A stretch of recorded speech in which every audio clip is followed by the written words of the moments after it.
All right. Hey guys, sorry I'm late. This was supposed to be hold on, let me get that off the street. This was supposed to be a morning stream I was supposed to do. I was supposed to do this stream at like 8, but something came up. So, I have an excuse for that. I don't so much have an excuse for that video I was supposed to update. That video I was supposed to upload. I don't have an excuse for that being late. Well, I kind of do. But it's like self-inflicted. It's a self-inflicted error on my part. I've been juggling too many projects at once, right? Got like 3 videos I'm trying to do. The video I said that I'm going to, which I will be posting that video next month before Christmas. Christmas Eve is what I'm looking for. But yeah, I've been balancing that plus another video I want to another big video that I want to have up by January of next year. So I've been juggling 3 projects and I'm like, well, this last video I'm going to post in November before Thanksgiving, it's not going to be that long. I can like put it off a little bit while I handle these other 2. Apparently I couldn't. Apparently trying to finish like 3 videos at the same time, not that good of an idea, but hey, mistakes are made. We learn from that. Thank you, Quiet Rioter, with $2. Nick Rowe Fuentes. I prefer Negro Fuentes, personally. We will be getting into this guy. His name is Comey. How the fuck do you pronounce his name? Comey Gano? No, it's Comey. Let me see. I had to look it up because I'm like, what? Comey Gano. I think that's what that is, right? And I originally wondered, is that like, because this guy, we're going to get to it when I show you guys, but he is a tether, right? It's like Nick Fuentes, where it's like American nationalist, even though like no part of his ancestry can be traced back to the founding heritage of America. This guy's also like that. He's what Tariq Nasheed would call black tether. Black people who don't descend from American slavery, but they still want to claim to be like part of the struggle or whatever the fuck. Anyway, I'm glad so many of you guys have already shown up. This stream, I keep saying it's gonna be short, and I really do. Like, I underestimate, because I usually try and keep my streams to like a single subject. So I don't understand how the fuck they keep going for like 3+ to 4 hours when I'm only usually talking about one thing. But you know how it is. You guys already, some of you guys already know about this guy. I know he's been a thing for a while. I found his YouTube channel and he's got shit like at least 2 years old. So he's been around for a minute, right? And I find him to be a very interesting character. No, he's not Nigerian, actually. He is from Africa. He's from a family of African immigrants who came here when he was a little kid, right? But he's not from Nigeria. He's from, what's it called? Togo. He's from Togo, right? That's why he has the French last name. Because the French, they got all up in West Africa. Them and the Portuguese. Well, the Portuguese were like all up around the African coast before the British got there. And then the British got to Africa and they started going deep, like into the Congo and shit. You can usually tell what part of Africa was colonized by who by what their last names sound like, or I guess in some cases what their first names sound like. People who were colonized by the French, they usually have names like Andre or Dominique or some shit like that. Anyway, we got a couple things to get to before we get to Black Nick Fuentes. The first thing we're going to get to is we're going to talk about the Fuentes curse. We got a new Fuentes curse victim, Dasha. I knew it was going to happen, right? I knew that somebody who had been, because Nick had been getting a little bit too much shine like for the past couple months from too many people, and I knew that the sword was gonna fall on somebody, because like I said, his fucking evil Mexican Aryan wannabe aura, like when you're in its ambience for just a little bit, it ends up fucking up your life. That's what happened to Ashley St. Clair. Actually, in hindsight, Ashley St. Clair got fucked up really bad by the Fuentes curse, because not only did she lose her job at Turning Point USA and all that shit with the Groiper Wars and whatnot, she also, what looks like things were going good for her, because then she managed to baby trap Elon Musk. But I don't know, somehow that nigga figured out a way, Giga IQ, he figured out a way to fucking cheat her on child support. So now she's like broke and having to e-beg and just like whore herself out to corporations in order to pay rent, whatever. So I don't know. Good on Elon. Audio is kind of low. Damn. How? How is the audio kind of low? Hold on, let me check. Give me a second.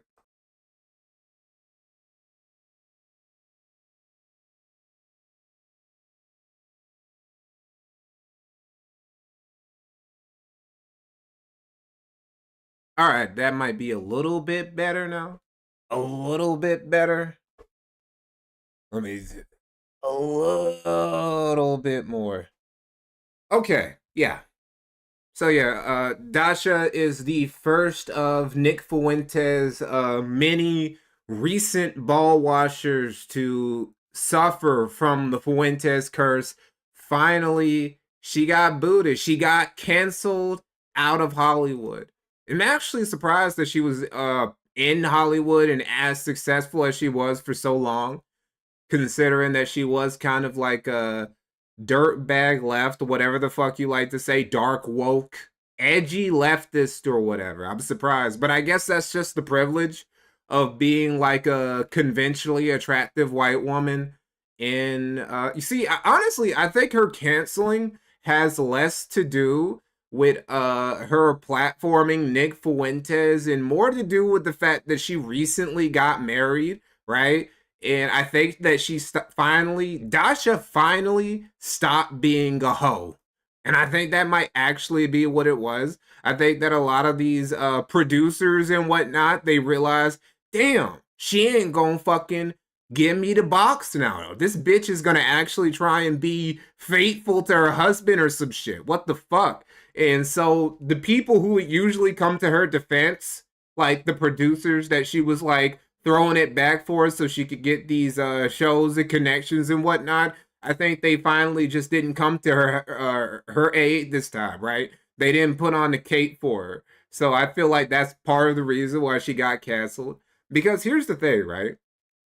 Nick Fuentes, the Fuentes curse, it's not just like something where like you touch Nick Fuentes and then you combust into fucking flames, right? It's a thing where it's almost like a butterfly effect, right? Like you touch Nick Fuentes and suddenly something that's been almost pending, like some pending misfortune that was supposed to happen to you. It's like a feather. It's like in an old cartoon, a feather falling on top of a bowling ball or an anvil that's supposed to like fall down and hit the character's head or some shit. That's how the Fuentes curse actually works, right? Like Ashley St. Clair, she was already on the cusp of getting fired from TPUSA anyway. Her hanging out with Nick Fuentes and him fucking putting her in a headlock and getting that stank and mustiness all over her, that was just the last straw. So Dasha got canceled, and her canceling is a perfect example of what I just described. Because the reason she got canceled is because a dude, look, I hate when women just use incel as an insult these days. It's become very common to just hear somebody get called an incel for anything. You could literally be the most pussy smashing ass nigga You've been through like 50 divorces. They'll still call you an incel just for saying the most innocuous shit about women. But the guy who we're about to talk about, briefly, we're not gonna, because honestly, this dude is like worth a whole stream himself. The guy that got Dasha canceled. This dude, Jonathan Daniel Brown. I can't describe this dude as anything other than a bitter incel who just wanted to ruin the career of a successful woman because he's just like jealous. And also, he hated that she was just a little too edgy. And she also wouldn't give him no like putang. I don't know. That's a really tough question. I don't know what passion means anymore. What is my number one passion? Survival. Wondering, there's no point, obviously, right? Like, there's no point to any of it. So, what do you make with something that has no point and no meaning? How do you make your own meaning? I don't know. I'm trying to figure that out. We don't really have a society that's ready to create meaning for its people, so we have to make our own shit, or else we lose our minds.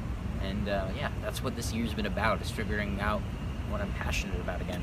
I guess film, storytelling, getting reactions out of people, trying to make sure the world doesn't end up shittier than it already is. Yeah, so this was one of the guys. He was the pinnacle of his career. Was somebody in chat already mentioned he was in Project X. He was one of the 3 main characters in Project X, and that was basically the peak of his career. He hasn't really done anything of worth or notice. He's been a producer, right? And he's produced some real dog shit, including some I don't know, some fucking creepy softcore porn, rape flick, or whatever the fuck. He's basically been a lot of dog shit. The most thing, but something that's really been consuming his efforts was getting Dasha fired. Because this bitch, well, first off, he was part of some fucking podcast called, this dude is a giant lolcow. I actually recently learned that apparently he has his own Kiwi Farms page.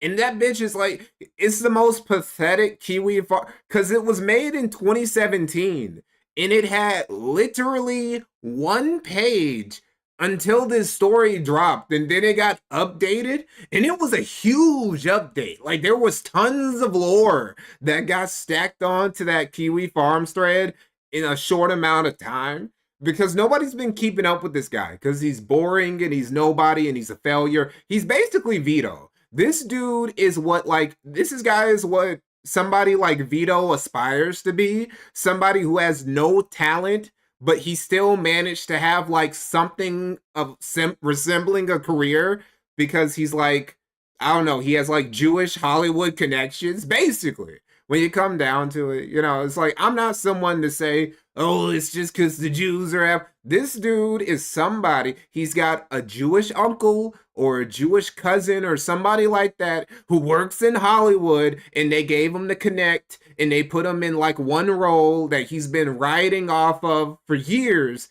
and he's done nothing, right? Adam Freeland. Yeah, right. Who's like, Adam is actually like 1,000 times like more successful, more talented than this guy, which ain't saying much, right? Because this guy is nobody. But it's like, this guy is Vito if Vito had the connections to actually like nepo his way into a career, and he still didn't amount to anything. Kurt Gregor 5613, thank you for the $2, buddy. Valor being stolen from true incels is a travesty. True, this guy is a true incel. This dude has spent money on escorts. This guy, somebody in chat already mentioned it. He was in a Bang Bros porn called Nerd Hunters or some shit, where he was like in the flick. I haven't watched it or whatever the fuck. It was very... I did see like a pic though, and like he was fatter than he is now. Well, he's fat here, but he was fatter than he is now. And also, I don't know, maybe his dick, maybe he just wasn't like erect yet, but the dick was pretty small. I ain't gonna lie. Dick game was not looking good for bro. So the reason why it all started with Bronze Age pervert. For people who don't know, BAP, whatever. Bronze Age pervert and his little faction, they get into like these little wars with the groypers on Twitter and social media all the time. They're always going against each other for who can be the true dissident, whatever major group on X, as you know, which does nothing. None of these groups have any actual influence outside of Twitter or whatever, but they're so desperate. They're so desperate to like go at each other and lock horns or whatever. Anyway, Bronze Age pervert, he was a guest on Dasha's show, Red Scare, right? And this is when this dude really got pissed off because JDB here, Jonathan here, he was disgusted that Dasha would dare just like platform somebody. And again, part of the reason why I say it's an incel thing and like he's obsessed with Dasha has a co-host who he doesn't go out of his way to try and cancel. Like that bitch isn't even like mentioned in any of this. It's almost exclusively about his obsession with Dasha, which is why I think this dude, it's incel shit. She didn't give him attention. Maybe he tried to hit her up and she was like, ill, no, right? And he's just fucking bitter about that shit. So his incel rage and also like general like Jewish seething because he platformed some dissident righty guy, Bronze Age pervert, who got on the thing and he was like openly saying this anti-Semitic shit. This all set JDB here on basically the warpath for the next 3 to 4 years against Dasha, just constantly trying to like call her managers, trying to get her canceled from shows, trying to get her canceled from appearances, just trying to get her booted out of Hollywood any way he can. Just being a fucking Karen for 3 to 4 years straight. Insane. So Bronze Age is BAP an actual pervert? Of course. Also, apparently, some people say that he's gay, which I don't know. That wouldn't surprise me. But anyway, we're going to watch real quick. We're going to watch this little appearance that Dasha made after her canceling on Glenn Greenwald's show. Glenn Greenwald, he's actually had quite the glow up in the last few years, mainly because he's been openly going against Israel.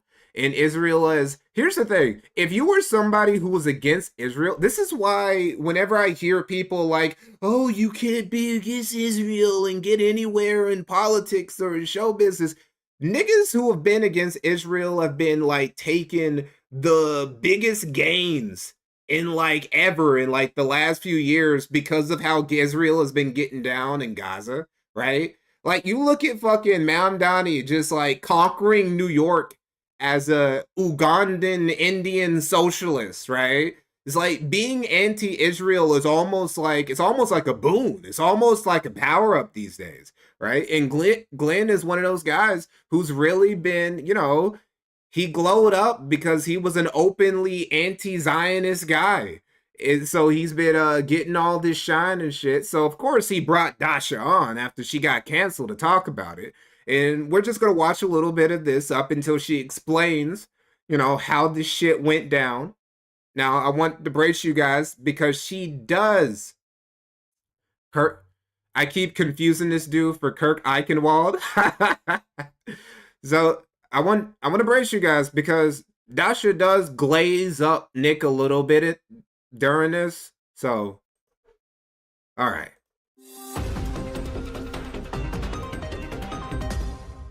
All right, so let's just dive right in to everything that has happened in the acting part of your professional life over the past several weeks. There have been many times during your work as a podcast host, a podcast that is very popular, but has always been, you know, edgy and sort of covering issues in a way that might offend people. Or oh yeah, somebody just mentioned Gal 144. Glenn's the guy who posted humiliation porn of himself. So the thing about that, the conspiracy theory about that is that was actually Mossad punishing Glenn for daring to speak out against Israel bombing Palestinian orphanages or whatever the fuck. I don't know about that. I think it seems to be a thing where people who are like happen to be anti-Israel and they end up accidentally like posting gay porn involving them or just gay porn that they were watching, then blame Mossad or Israel because of it. I know that Nick has done that at least once. I think no, he's done that at least twice. Nick has, whenever he's been caught doing like gay shit. So I don't know. I don't know if it was blackmail. I don't know if maybe he just like, you know, when you get really horny, you do really unwise things with your social media, which is why you probably shouldn't try and. This is why you want to have like different accounts for shit, you know. Or provoke disagreement, something I don't know much about, but I know that your podcast is something that does that. And there's always been this question, you know, to what extent it might conflict with your work as a kind of mainstream actress. And for the most part, you know, I'm sure there have been some bumps and we'll talk about those. I know there have been, but nothing quite like this. And this seems to clearly have been precipitated, this termination on the part of your agents, by the interview that you did for Red Scare with your co-host Anna of one Nicholas Fuentes. And allegedly, yeah. Yeah, that definitely seems to have been at least the straw that broke the camel's back, or maybe even the overwhelming cause based on what we can discern. I want to ask you about that. But before we get into everything that happened afterwards, I just want to ask you about the thought process before. Why did you decide to invite Nick Fuentes on your show? Well, first off, we had Nick on the show over a month ago. So it wasn't as if this was an immediate consequence of something I had done, which wouldn't have really been surprising. I'm not surprised to even have been dropped by my agency so much, but more so how it happened. I had Nick on because he obviously was an ascendant figure in not just right-wing media, but media in general. What? What? See, this is what I was talking about, how she's going to glaze Nick, and it's gonna make like no sense. Ascendant. This dude was like, he was basically a nobody again up until like a couple months ago. Like, what the fuck are you talking about? He's ascended. Ascended to what? Even now, he's only ascended to like being on a couple podcasts. What? Once they uncensored him, he became incredibly prominent. And I watch his show. I don't feel the need to like detail all the ways in which I disagree with him. I think I did that a bit even when I interviewed him. But he's obviously incredibly talented, telegenic. I think part of the appeal, part of what I like about him is that he was so maligned. He had so much against him, you know, debanked, no-fly list. Both of those are lies. Nick Fuentes was not debanked. Fucking feds gave him back his money almost immediately, which is something they never do unless an arrangement has been made with them. And the no-fly list, this is something. I should have covered this better in my documentary. The reason why he got put on a no-fly list is because on his stream, literally talking about, like, right before he was about to take a flight, literally talking about how he wanted to strangle like one of the women who like walked the aisles in like when you're flying a plane. He wanted to strangle one of them if they like said something to him, because of course he has to talk about like wanting to choke a woman to death. Of course he has to do that. And then he got like put on a no-fly list for that because of obviously these fucking airplane they don't want you flying on your plane if you're gonna be like threatening their employees and shit. So no. Throttled in the crib. And so to see his generational run, regardless of how you feel about him, was inspiring because it was an example of someone who like stayed true to themselves, I guess. And then broadly, I mean, America First is clearly a compelling ideology for a lot of people. It's literally a compelling ideology for, I'm so glad the greatest update was made recently on Twitter. Elon Musk made it so that now you can just click on somebody's account and see where they're posting from. And it's like, well, first off, it was everybody got exposed. Turns out lots of the top posters on X are Nigerians, Indians, Pakistani, Malaysians, Filipino, Brazilians. Turns out that Twitter is like 80% third worlders acting like they're Americans. Also, Canadians acting like they're Americans, Mexicans acting like they're Americans, Polish people acting like everybody on America. 8 in 10 Twitter users who call themselves Americans on Twitter are LARPing. They aren't actually Americans. I didn't know that being an American was that big of a deal. I didn't know it was like that big of a prize. But apparently it is, because everyone keeps acting like they're from the US, right? So, of course, and Nick Fuentes is even a more like egregious example, because not only do you have all these accounts that are based out of Mexico, based out of Nigeria, based out of India, based out of Turkey, just glazing Nick nonstop. You got all the fucking bot accounts that were made like a month or two ago and that do nothing but glaze Nick and nothing else. And they just repeat the same posts that other posts make every day, right? There's nothing compelling. Nick doesn't have motion like that. If you only know Nick from social media, you think he's got motion. You think he's a way bigger deal than he actually is, right? And Dasha is a perfect example. She fell for the illusion. She fell for the genjutsu, right? She thought, wow, Nick is a big deal. He's really changing the country. They can't stop his moment. No, Nick is an AstroTurf element who's currently being like, there's like this invisible war going on in like the GOP for who gets to be ascendant. And Nick is currently like a tool or puppet for one faction against these other factions. That's what Nick is right now. That's why he's getting all these boosts. You know, somebody who's watched or listened. Also, I'm gonna go ahead and just speed this up because this bitch talks very fucking slow. It's very hard to believe that she has a super successful podcast where she talks this slowly. To your show, kind of watch the growth of it, not necessarily from the beginning exactly, but very close to the beginning for many years now. When people try and who don't know your show try and ask me about it, because of course I've been on there many times as well, and I try and explain it, I always kind of emphasize that it's really, I don't think of it as a political show. There are programs, for example, that tend to have people on who largely agree with their political ideology. So you watch like Sean Hannity, you're going to see just political conservatives. You watch Rachel Maddow, you're going to see liberals. Your show never seemed to me at all, given the range of guests you've interviewed over the years, to reflect any sort of political agenda, meaning there's no basis for assuming that you agree with the guests that you have on, including Nick Fuentes. What are the criteria generally that you use or have used over the years to decide who you want to invite on? I mean, like you said, it's an entertainment show. So my goal is, with guests, it's either someone that I'm interested in for whatever cultural reason, or that are of interest to the general public.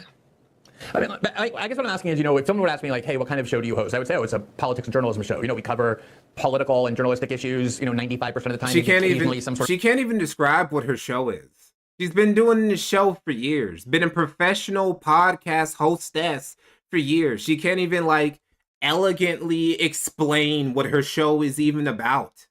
Of cultural issue if it pertains to political issues, but in general this is a political show and we cover, like, you know, I don't want to be somebody who like brings race into things too. Well, that's a lie. I actually love bringing race into things. It's actually really fucking fun and funny to do, but I don't like to say something like, oh, if you're just a white person you can get anywhere. If you are an attractive white woman and you are like, I don't know, you have at least like 10%, 20% worth of talent in you, you can have a career. Also, if you're a bit of a hoe. If you're an attractive white woman who's a bit of a hoe, you can have a career. Political topics. I've never really thought about Red Scare, as I said, as a... Honestly, if you're an attractive woman of any race and you're a bit of a hoe, you can have a career. Let's not even like trap it to race. Politics show, notwithstanding the fact that you do often talk about political topics and have on guests perceived as political. How do you conceive of Red Scare and what it does?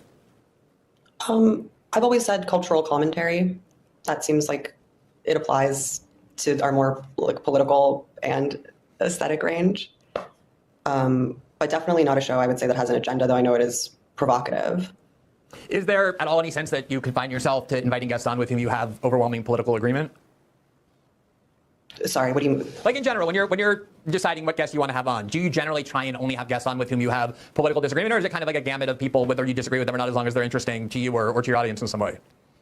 No, I mean, the week prior to Nick, we had on Thomas Chatterton Williams. We discussed his book. I Someone in chat said Weinstein knew the game. See, this is why. This is why Dasha got canceled, because Harvey Weinstein is in jail right now. If Harvey was out, if Harvey was still walking the streets, he would have saved this bitch's career. He wouldn't have let her get canceled. See what you did? You see what you did? All you talentless women in Hollywood, you bitches are gonna be out of career soon, because Harvey Weinstein isn't gonna be around to save you. We have maybe more right-leaning guests now, but that seems more of a result of like guilt by association, you know, more left-leaning people not wanting to be associated. Yeah, there's like a self-selection process for guests who won't go on shows if they perceive they're going to be asked hard questions. But I mean, it is interesting though. I can't think of a person more different than Nick Fuentes on every level than Thomas Chatterton Williams, who's just like extreme, literally the week before, mainstream centrist Atlantica writer. You can't really get any more far afield from Nick Fuentes than he.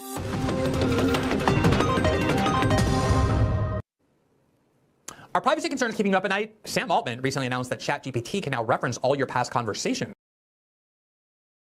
We don't need you to fucking advertise, nigga. We're just gonna go straight to the point where she's talking about Jonathan canceling her and shit.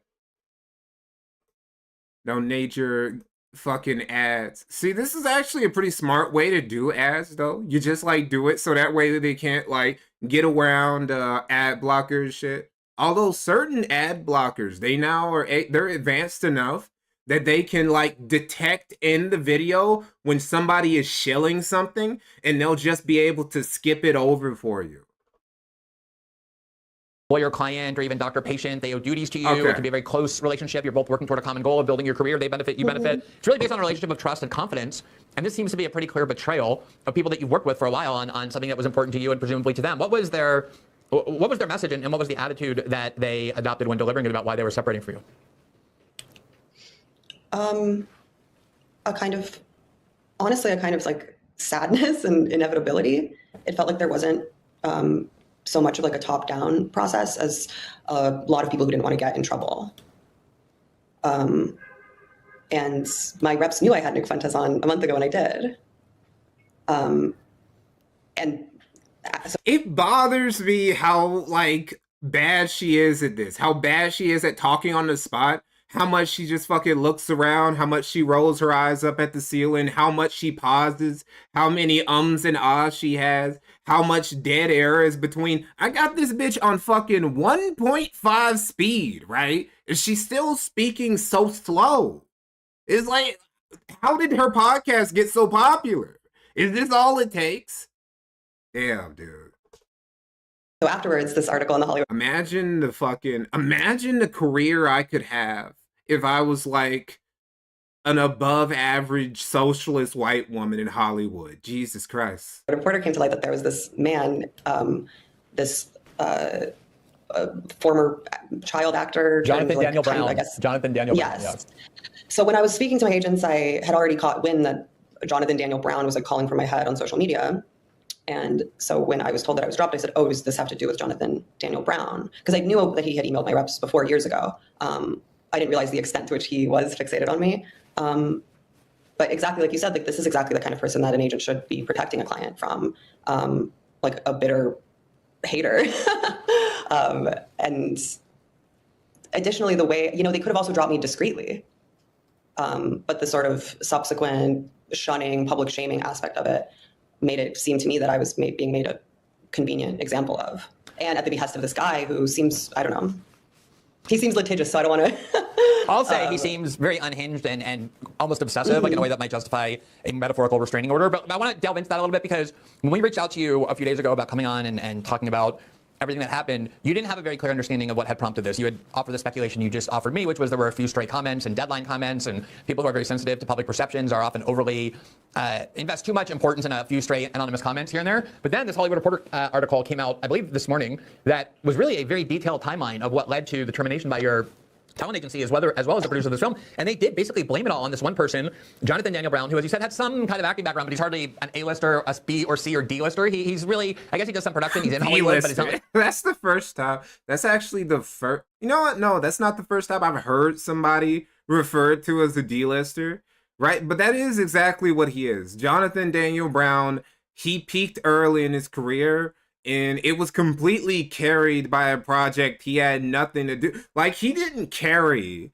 He wasn't the signature part. Somebody earlier in chat, they were like, he was the GOAT of Project X. Like, nigga, nobody like, this isn't like some fucking, this isn't like the dude who played McLovin in Superbad, where people just really remember his role in that movie, right? He was just, anybody could have played that guy. He was, what do you call it?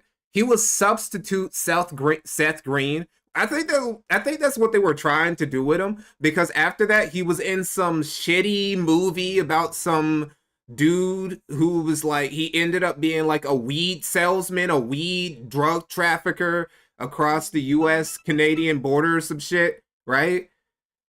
They ended up putting him in a movie like that and it flopped, right? So I think they were trying, no, not Seth Green, Seth Rogen. They were trying to make him into the next Seth Rogen and it didn't work out. He's a major figure, and according to the Hollywood Reporter article, and it really goes into length at just how obsessive he has been with destroying your career over what he perceives to be your politics. The Hollywood Reporter article says Jonathan Daniel Brown has been tracking one of Gersh's clients, Dasha Nekrasova, for some time. For 2 years, Brown kept listening to Red Scare and kept emailing Gersh with warnings that their client was platforming dangerous hate speech. And they mentioned people like Steve Bannon, Curtis Yarvin, Alex Jones, Bronze Age Pervert, Steve Saylor. These are all people who have been, in the news and on shows for many years now. It's, we spent so much time about the evils of cancel culture, about having people have their careers destroyed or their jobs terminated because of their political views. This is such a classic case of it. I mean, this is like one guy obsessively listening to your show and writing to producers and everyone in Hollywood, and that sort of, you'll never work in this town again, because he doesn't like the guests who are coming on your show. What do you make of all this? I mean, I'm shocked that they even wrote that article, because he seems like such a straightforward, villain in the narrative. Obviously, I'm biased, but even just reading that article, I don't think he comes off particularly well. Bro is insane. As you pointed out, is actually insane, and there's nothing to describe. See, me giving the incel narrative, the incel, this dude is just some bitter guy with some unrequited love towards Dasha. That's the only logical explanation for this, because otherwise he just comes off as fucking insane. There's no reason to have gone through all this effort for what?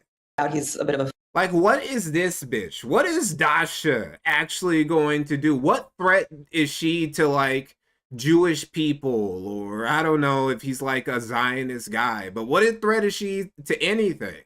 Failure. I'm more successful than he is, but I'm also not just an above average white woman in Hollywood. There are a gajillion of those, bro. What is she doing?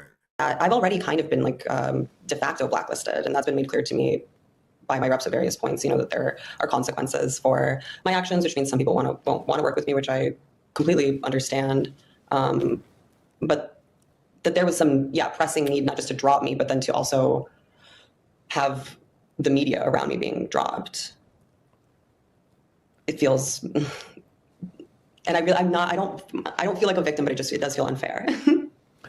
Yeah, well, I want to get into that just 1 second, but I just want to focus in a little bit about these other guests that the Hollywood Reporter article mentioned as people who Jonathan Daniel Brown was complaining about to your agents trying to get you fired, because it didn't work. None of it worked. He's been at this for years, apparently obsessively listening to your show, probably reading the subreddit of Red Scare, just monitoring constantly, and he's been trying to get you fired from projects and your talent agency and your representatives to terminate you, and it didn't work for all this time until you interviewed Nick Fuentes. And one of the things the Hollywood Reporter article mentioned was that he was claiming you were putting on guests who have a history of quite racist statements. He talked about Steve Saylor and the immigration contacts, also Steve Bannon. He mentioned Curtis Yarvin. These are major influential figures in various factions of right-wing politics. And one of the things that's really striking me, Dasha, in general, about the whole eruption in right-wing politics about Nick Fuentes, particularly since he went on Tucker's show, is that it's not like racist discourse is alien to right-wing politics. You're absolutely free, especially in the Trump era, to talk about white nationalism and black crime. I mean, a whole list of things that used to be kind of considered taboo for a long time. And none of that results in anyone's expulsion from the party or anyone getting fired. And Nick Fuentes shares a lot of those views. It's just that what differentiates him from all those other people is that on top of talking about all those other groups that those guys talked about, he also talks a lot about Israel, and they're primarily Jewish supporters, or at least, overwhelmingly Jewish supporters, and as that part of the Israel lobby inside the United States. I mean, that seems to be the deal breaker for Hollywood and for so many other centers of power. How do you assess that? Why didn't these other people cause these kind of terminations and consequences, whereas Nick Fuentes did?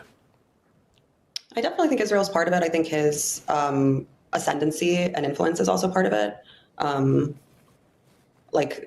Steve Saylor has been writing about crime statistics for decades, and is only now recently, has it been okay to to cite him. And I don't think he is a hateful person, or even a particularly like political person. But yeah, he doesn't obviously criticize the same lobbyist groups that Nick does. All right, that's all that. So she is the latest victim of the Fuentes curse. And honestly, I feel like it was coming for a long time. I feel like she already said, she was already blacklisted. She had already been, people have been trying to ruin her career for a while. This dude was the most autistic about it. He's been going at her nonstop for years now, right? And also, like I said, she stopped being a hoe. She recently got married. And, the biggest dude, the dude who has blessed so many mediocre actresses with career, Harvey Weinstein, he's out of commission right now. He's locked up, right? He wasn't around to save her anymore. He wasn't around to save these fucking above average women who managed to make it into Hollywood and have all these fucking opportunities and shit. So, it was over for her. So I feel like it wasn't even really Nick. It was just in the wrong place at the right time sort of thing. Or excuse me, in the right place at the wrong time. However you say it, whatever. Anyway, we're going to watch these two very short videos. Both of these are like not even 3 minutes by John Brown here trying to explain his actions. And then we're going to get to Black Nick Fuentes. I want to talk a little bit about the Hollywood Reporter piece I was featured in yesterday. Over the past few years, the movie business has been in really bad shape. Jobs are being cut, corporations are consolidating, budgets are getting slashed, green lights are becoming nearly impossible, and the celebrity system as it has existed for the last 100 years simply isn't working anymore. He does look like Timu Adam ruins everything, doesn't it? Adam actually has a way better career than this dude, too. There are so many people who have better careers than this dude, even though he started off really strong. Just this weekend alone, both Sydney Sweeney and Glenn Powell, who are supposed to be two of the hottest young movie stars on the planet, had flops come out. Nobody showed up. Nobody cared. In an effort to get Gen Z interested in showing up to the theaters again, agents, managers, executives, and producers have all started seeking out digital media content creators. TikTokers, YouTubers, Twitch streamers, podcasters. This is where the attention is. And if the thought is that if we bring these people into movies, then we can get people interested in them. But here is the issue at play. Some of these online personalities have belief systems and ideologies that are simply incompatible with a sane and democratic society. Now, listen. Here we go. Here we go. It's like, oh, I had to do it for democracy, guys. I had to do it to stop fascism, guys. These hateful bigots, guys. I had to do it. I'm a really, really flawed human being. I have made more mistakes than I can count. I am not a cancel culture guy, but I do think it is simple. If you espouse a viewpoint on your platform that sides with the team that lost World War II, then we are going to have a fucking problem. Because right now, there are so many talented actors, writers, filmmakers, producers, anybody that has that basic sense of right and wrong baked into their system. You should hire those people. You should not. The idea that you can be successful in Hollywood just by being a good person, the idea that good people are the ones who run Hollywood is fucking ridiculous. Like Harvey Weinstein, I keep bringing this nigga up. He was a big deal. He was one of the head honchos in Hollywood for a long ass time. And niggas, though, they kept their heads down. When he got locked up, they pretended, man, Harvey was getting up to all that. Harvey was doing what to women? No, they knew. They all knew. They know there are dudes who are worse than Harvey right now, who were doing worse shit, and they aren't even making good movies like Harvey did, right? So they're even worse. And nobody's saying anything. The idea that morality is what we need in Hollywood. Nigga, Hollywood's golden age, some of the best movies in Hollywood have been produced by complete pieces of shit who treated like their families like shit, their lovers like shit, their children like shit, were drug addicts. Shut the fuck up. Not be hiring people that spread hate to millions of people. You should not hire people that poison young minds for no reason at all other than to get clicks and engagement. Those people do not belong in movies, and what I did was take a stand. And I'd like you to do the same. I'd like you to think that in 10 or 20 years, when this movement that has taken over the country is over, will you look back and go, I made stuff that made this country a better place? Or will you hang your head in shame because you knew you made fascist propaganda? I think it's a really easy and simple decision. There is no money worth selling your soul. I am very excited to head back to New York next week and get some indies off the ground. I think we're going to make a lot of money. I think we're going to have a lot of fun. I think we're going to... Yeah, he's not. Nobody's watching his shit. Real quick. This is the... Hold on. Where the fuck did I do? Where did it go? I had it, bro. Hold up. Actually be careful about scrolling, because I might end up accidentally... Okay, so here's the sort of shit that he's producing. The sort of indie masterpieces that he's cooking up. Fuck my son, right? So 30% Rotten Tomatoes score by critics, by 10 critics. An X-rated descent into demented comedy and maniacal horror as a desperate mother drags an innocent stranger into an absurd, filthy nightmare beyond comprehension. An unflinchingly loyal adaptation of transgressive artist Johnny Ryan's joyfully disgusting comic book, adults only. Like I said, basically just trashy, softcore porn. It's dog shit. He makes dog shit. Nobody watches this. He's not making any fucking money. I don't even know how this nigga has a career. All right, so we're going to watch one more video by this nigga, and then we're going to move on, because I really can't stand looking at him for too long. Guys, the last 48 hours has been so crazy because I've received a barrage of media attacks from the far right. Megyn Kelly's going after me. Jimmy Dore's going after me. Greg Gutfeld on Fox News is going after me. Robbie Soave at Reason is going after me. And, of course, the granddaddy of the Groypers, Nick Fuentes, is going after me. They're all trying to go after me because I'm saying something really obvious, which is that Nazis are bad. Well, they are. Nazis are horrible. We killed them in 1945 for a reason. That is where their ideology belongs, under the Führer bunker, on the Siberian steppe.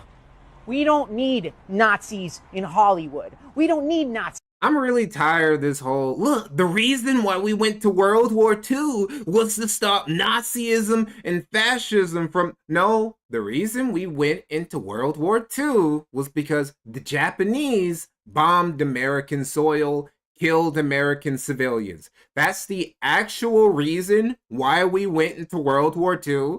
Majority of Americans, when World War II got kicked off and we got involved, they wanted to focus almost entirely on Japan, with Europe as like a sideshow. But they didn't do that. The reason why there are so many like propaganda films from the World War II era, specifically about the Italians and the Germans, is because so many Americans already hated the Japanese so much.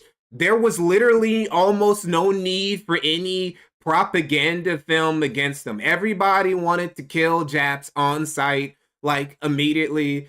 Also, almost nobody was aware that the Holocaust was happening up until, like, near the end of the war. So it wasn't even, like, a factor. It was, like, literally a non-factor, nigga. Nobody cared about, like, Nazis or fascists like that, aside from the fact that they were, like, invading our allies. Right? If it was up to Americans, we would have just fought the Japanese and maybe just sent some supplies to like the British. A lot of them didn't even want to like fight the Germans because they're like, why the fuck are we helping these communists? Why is it our business? Why is it our business if fascists and communists want to kill each other? Why is that our problem?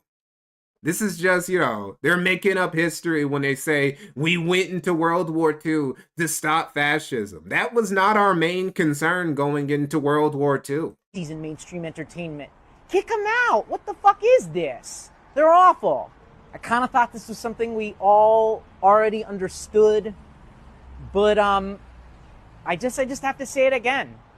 I don't like Nazis. I mean, listen, if you want to come after me for being anti-Nazi, that says a hell of a lot more about you than it says about me. And if you're somebody that works in the business and you're like, oh no, I don't want to offend the Nazis, I better not say anything that'll piss them off. Well, I mean, you're kind of a fucking pussy, to be honest, because these are the worst people in the world. I think it was FDR who said something like, judge me by my enemies. So if all of the Nazis in the world hate me, then I think I'm doing something right here. And I'm going to stand by it, baby. That's crazy. You know who also uses that? I've never heard somebody use the quote, judge me by my enemies, and they weren't a piece of shit. Hassan loves that phrase. Hassan loves using that phrase, judge me by my enemies. And then he brings up like Destiny or H3 or whatever. And it's like, okay, those guys are pieces of shit. But like, that doesn't mean you're a good like, Stalin and Hitler were both enemies of each other. Does that mean that they're automatically good guys? I mean, Hitler must have been a great guy. He had Stalin as an enemy. Stalin must have been a great guy. Look, bro, Hitler didn't fuck with him. Like, that doesn't make any sense. What if, like, the worst people on Earth just have each other as enemies? Are they actually good people now? It's retarded. Anyway, on to this nigga. Well, hold up. Let me check something real quick.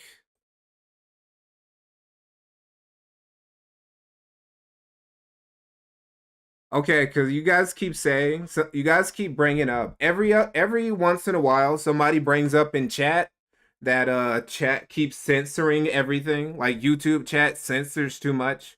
I keep getting told to like start streaming on Twitch on Kick. I mean, because of this, because YouTube is just too censor friendly, and I fuck with it. I'm gonna try to look into ways to like make chat less like. I mean, it's YouTube, so I'm always gonna have limitations. But I don't know if it gets out of hand. If it really gets out of hand, I will start streaming on Kick if that's the only way. If that's the only way to be as spicy as I really want to be, as spicy as you guys want to be, we can start streaming on Kick. So we're about to enter. Well, there's this thing. I call it the Nick Fuentes Extended Universe. For some reason, I don't know why, what happened was the lab, some of you may not know, Nick Fuentes, he's a test tube baby, made in a petri dish, Frankenstein, abomination, just scientists had to step on the foot of God in order to get niggas like Nick Fuentes to even exist. But my theory is that whatever lab this nigga came from, right? Whatever lab this nigga came from, all these other Nick Fuenteses who were cloned, they all broke loose. So now we have all these Nick Fuenteses just popping up in different parts of the globe. We got the British Nick Fuentes, we got Portuguese Nick Fuentes, Dutch Nick Fuentes. I think somebody was talking about a Japanese Nick Fuentes earlier. We're gonna be looking at Black Nick Fuentes not too long. Real quick, we're gonna look at this little clip from Portuguese Nick Fuentes, right? See, Portuguese Nick Fuentes, he got into a little bit of beef with British Nick Fuentes because British Nick Fuentes was being mad disrespectful to the original Nick Fuentes. And Portuguese Nick Fuentes thought that was fucked up. How are you gonna talk shit on the OG? You stole his whole flow, bro. So here he comes. I have always looked up to and respected Nick Fuentes. That is so fucking embarrassing. Imagine that. Imagine saying that with your chest. This is worse than Dasha glazing Nick because, again, Dasha is a bit of a hoe, so she probably wanted to fuck Nick, but unfortunately for her, Nick is gay, so she couldn't cheat on her husband with him, right? This doesn't make it. But then again, this Nick Fuentes, he may also be gay. Portuguese Nick Fuentes, he might be gay because British Nick Fuentes is gay. Disproportionate amount of gayness in the Nick Fuentes clones, unsurprisingly. That is one of the big reasons why I just have no respect for people that attack him. For any reason, honestly. Like, because at this point, if you're attacking Nick Fuentes in the big 2025, what is wrong with you? Like, seriously. Because, and it's... What's wrong with me, chat? What's wrong with me that I keep going at Nick Fuentes? What's my problem? Maybe I'm just racist? Am I just racist towards Mexicans? Am I just anti-Catholic? What's my deal? Because I'm never going to stop. You know, I just noticed he even has like the same city background as Nick Fuentes. They really do, like, they steal his whole style. His suit, his haircut, his mannerisms, even his fucking backgrounds. They stole everything. I bet he's even streaming out of his parents' basement and shit. You're too homophobic. Is that it? What it is? I just hate gay people.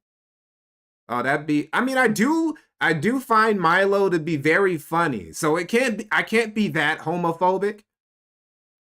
It's like, going back to the story, you know, they were talking about that British Nick guy. The first tweet was Asuka Groiper, and he then replied to himself, the Groiper account. He said, posted like an image where the British Nick Fuentes is saying he doesn't like Nick Fuentes because Nick Fuentes has like friends who are pedophiles or something. I can't believe that. How dare he? How dare British Nick Fuentes say he doesn't fuck with Nick because he hangs around with pedos? That's fucking... That's not even like Nick behavior. He's not even a real... You're not an authentic Nick Fuentes if you're not at least somewhat cool with pedophilia, right? That's how you know that British Nick Fuentes, even though he's gay, he's actually the phoniest. He's actually the fakest of the Fuentes clones because he's not cool with pedos. And it's like, you know, you take one look at this guy, and, you know, his set isn't impressive or anything, but it's like you take one look at this guy, it's like, you know, you're obviously mimicking, you're obviously copying, or at least taking inspiration from Nick Fuentes. It's like, and you're attacking him? It's like, put this guy next to Nick's show, and it's like, nigga, you're copying his whole flow. Word for word, bar for bar, even talking about the Jewish topic in Britain. It's like, seriously? You're mimicking him one for one, and then you won't even put respect on the name of the guy you're stealing your whole show from? Are you for real? And it's like, you know, and that's so funny. He's saying, well, you know, I heard from people that Nick Fuentes is friends with pedophiles. Oh, yeah. And who told you that? Why do Nick and his clones like to quote black people? It's because they're all wiggers. Another part of being a Nick Fuentes clone is that they're all wiggers. You have to be a wigger. Retard. Jews on Twitter. See, British Nick Fuentes, he's technically not a wigger, but he is gay and he does like black men. So technically, still sort of a wigger. He still likes black people. He just likes to have them in him instead of around him. Yeah, I'm sure Jews on Twitter are being really honest, like Jews always are, about the slander they throw at Jewish power's biggest #1 public enemy. Seriously? Okay, and one thing to note about Portuguese Nick Fuentes here, he's actually Slovakian. His family is like... His family is Slav. He's from a family of Slovakian immigrants who migrated to Portugal. So just like the original Nick Fuentes, the country that he's like a nationalist for and that he claims heritage of, he actually does not descend from any part of that country. Like OG Nick Fuentes, Mexican, Italian, and a bit of Irish, right? Like no bit of waspy foundational American founding stock in his DNA at all. Same deal with Portuguese Nick Fuentes. This nigga is a second generation foreigner right here. So another thing that all the Nick Fuentes have in common, and actually something that Black Nick Fuentes has in common with OG Nick Fuentes. So we finally come to Black Nick Fuentes. Found some better place and I miss you.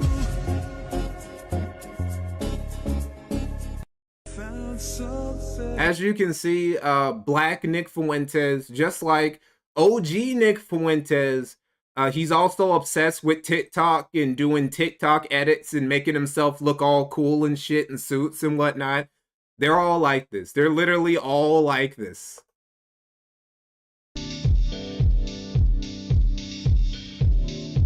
Look at that photo. Look at that photo he has of himself in the background. Look at this shit. Like an African prince and shit.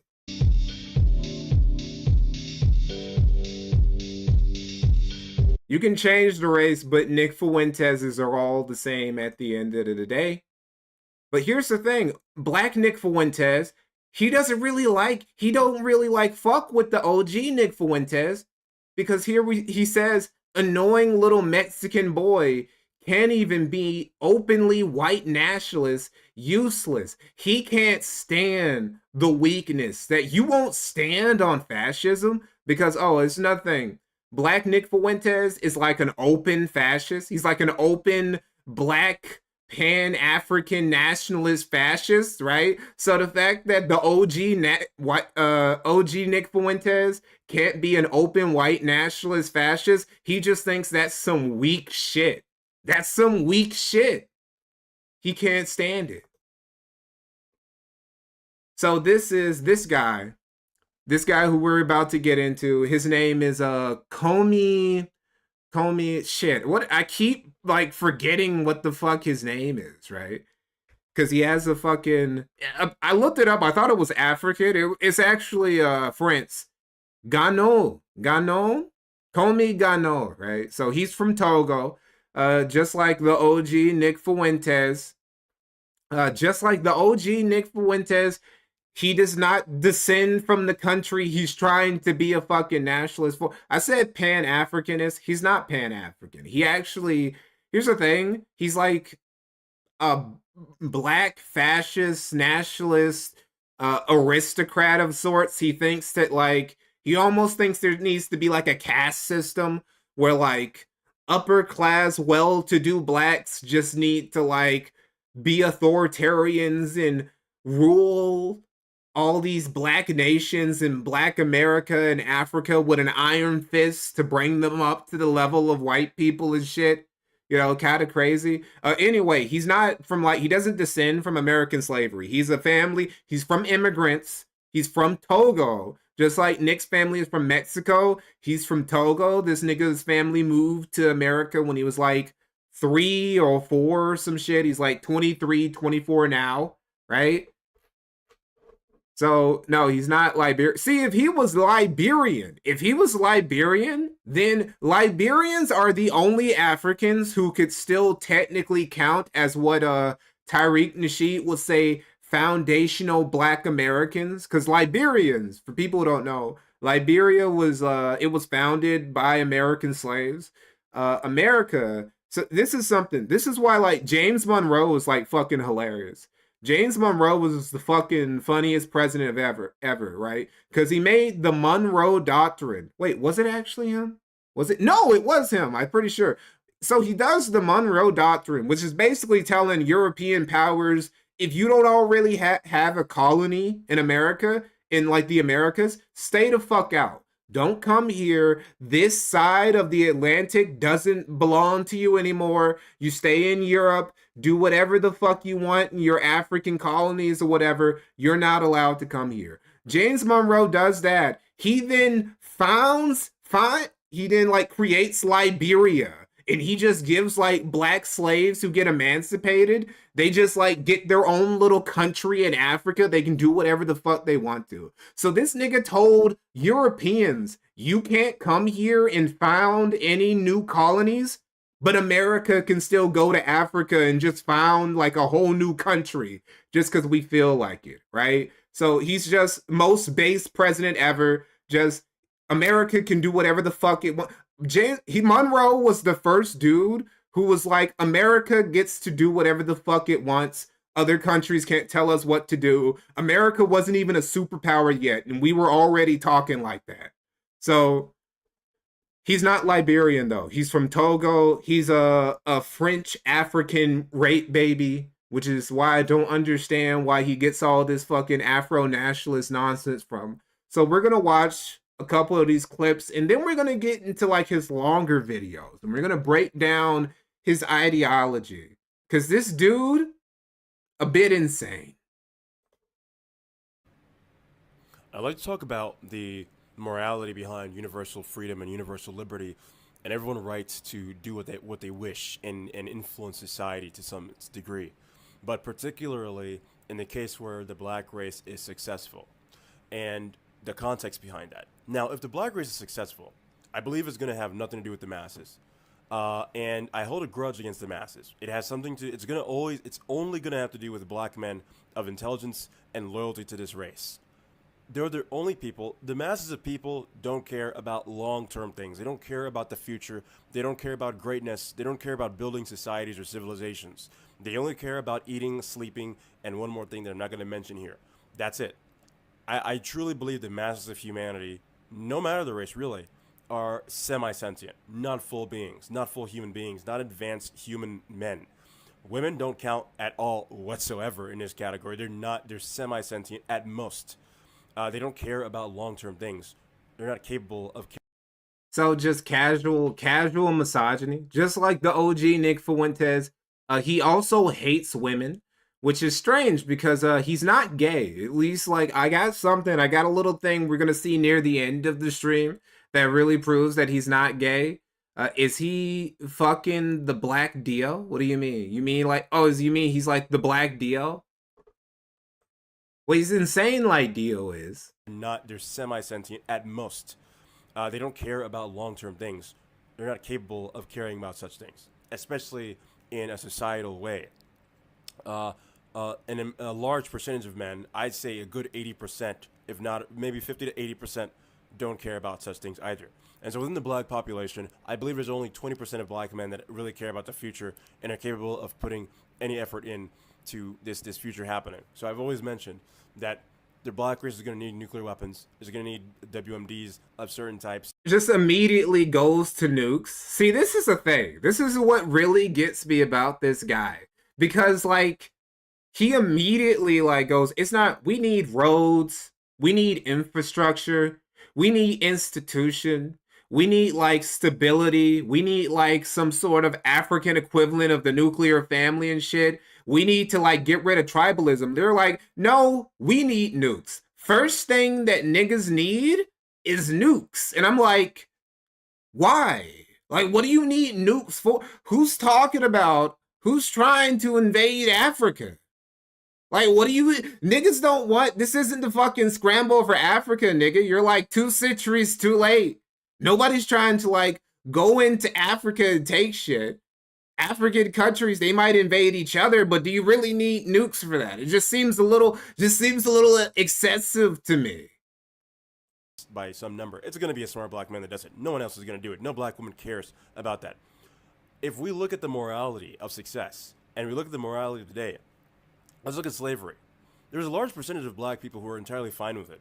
There's a large percentage of black people who are entirely fine and even worshipped the Caucasian that owned them. And so when we look at black women, they were mixing to great degrees with these people. And everyone likes to believe it was just always a grape word, but it was not.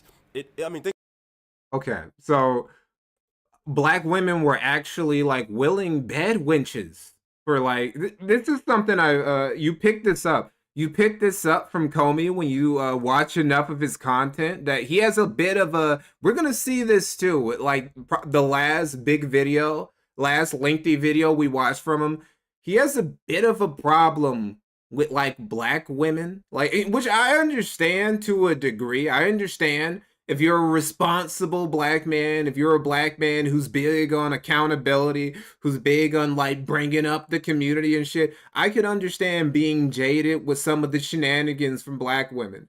But like he like, actually believes that, well, women in general and black women especially are like semi-sentient creatures. Like they don't even have minds for real. He talks a lot. He actually, in ways, specifically for black women, he talks about them worse, almost worse than Nick Fuentes talks about women in general. I'm sorry about these videos being like broken up. Like the dude who uploaded them, he didn't upload them as like a single clip. He just like broke them up into 1-minute sections and shit for some reason. Yeah, I mean, think about it. If they see you as these demagogue people that own homes, and they're sort of just out there and on a field somewhere, and you have all this stuff, and you can always give it to them, and also you have the whip. Does he glaze white or Asian? No, he's not like those fake nationalists. Like there are a lot of white nationalists who like talk about how we need to preserve the white race, but then they catch a little bit of yellow fever and they run off the plantation. They go off and they try and they take a trip. They take a trip to China or Japan or South Korea, or even if they like them a little bit tanner, they take a trip down to Southeast Asia or whatever.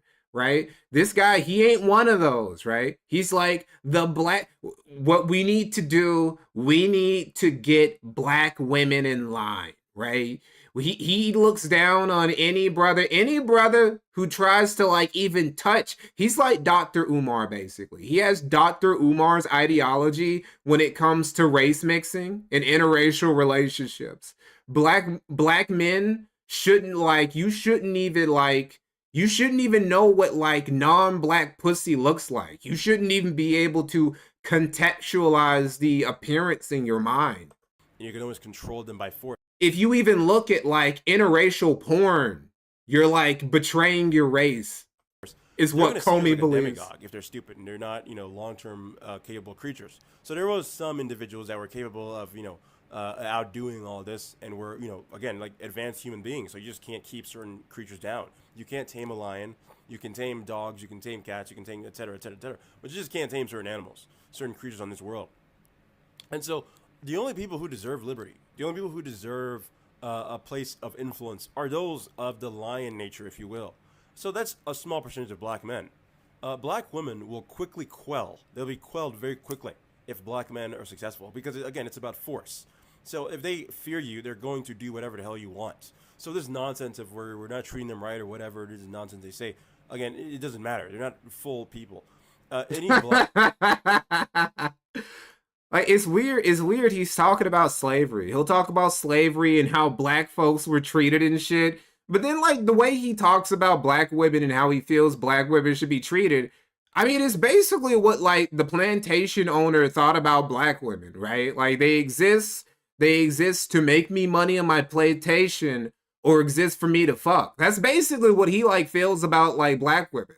They exist to, like, uphold, like, I don't know, my black nationalist ambitions, or they exist to, like, give up some pussy.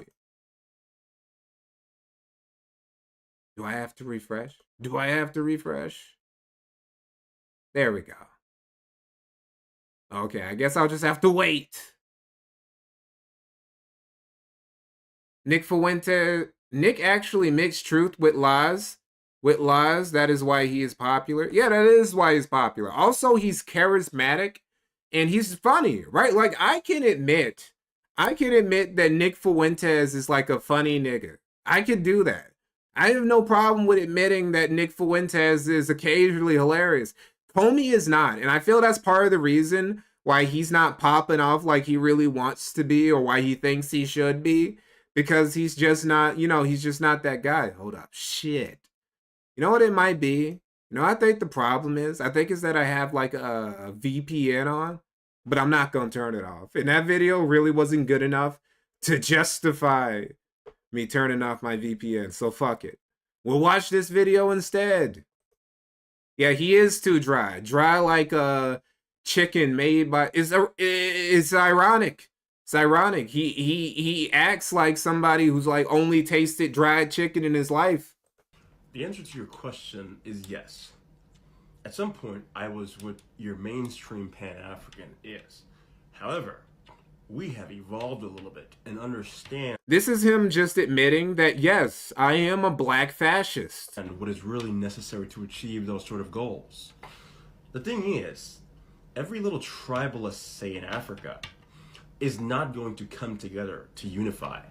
Unfortunately, they're too stupid to understand that if the race is divided, the continent is divided into weak little states, that it's going to keep the race destroyed. In fact, you could put it on a smaller scale. Here in America, you have thugs from this corner of the street and thugs from that corner of the street deciding they don't want to unify for economic community and prosperity. Instead, they would like to fight each other with nothing. And so you have to understand, if, as a smart black man with some willpower, you need to start to see that if this race is going to go anywhere, the smart men have to see that they have to win and beat the dumb people. And that's the only way this race is going to succeed. The continent should be unified. It's just the people too stupid to see that it should happen need to be silenced so that we can make it happen. So you look at Europe today, fractured, divided, and I mean good, obviously, otherwise they'd be, more. Is it really fractured though? Like, I would say that Europe is actually the most united it has ever been. Like, it's not like, I don't know, fucking Roman Empire where it's all under literally like one power structure, just one combined institution.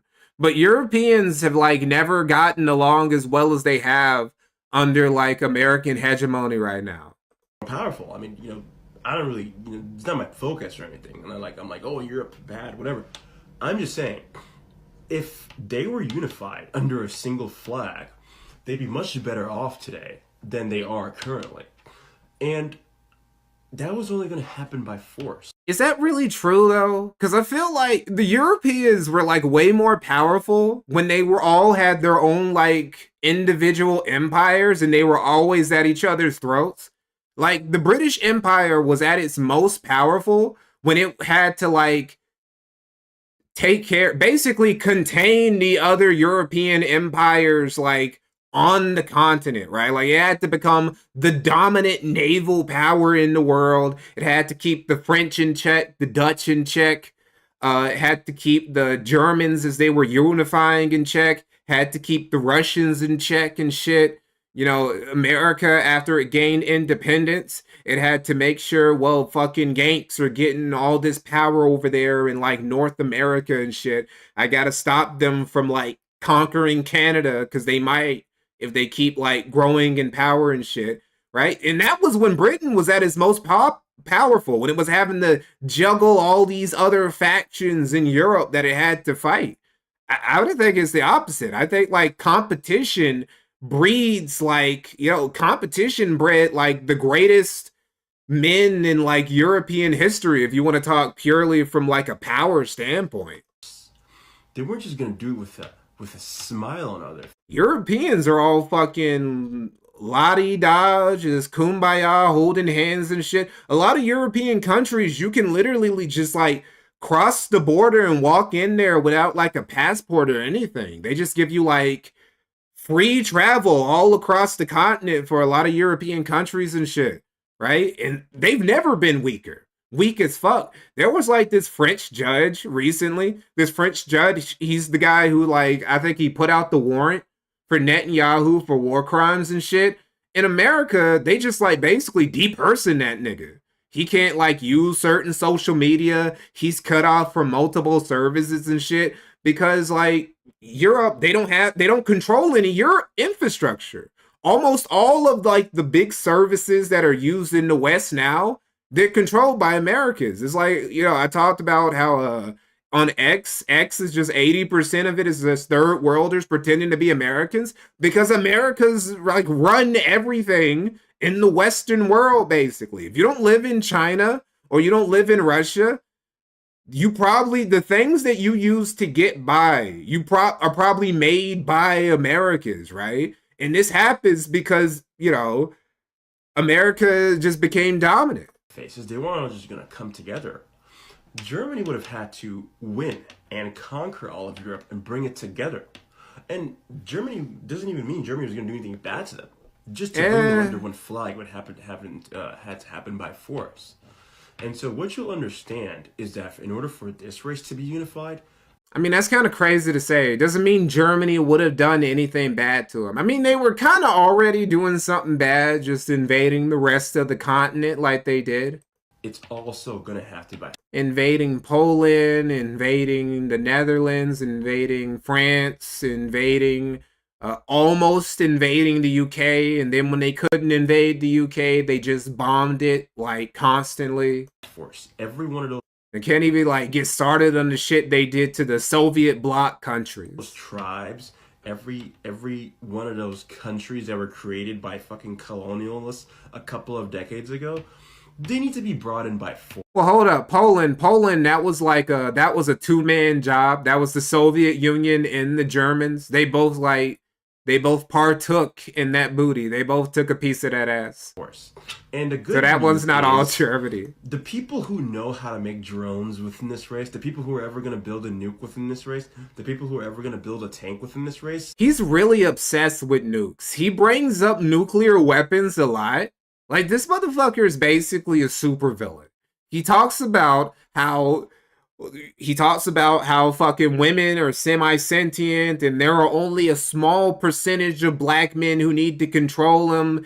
And he talks about power and ambition and how we need nukes and shit. This nigga is a supervillain. If this dude was like, if he was born the son of like some dictator in Africa, the second that he got in control, right, that country would be in fucking trouble.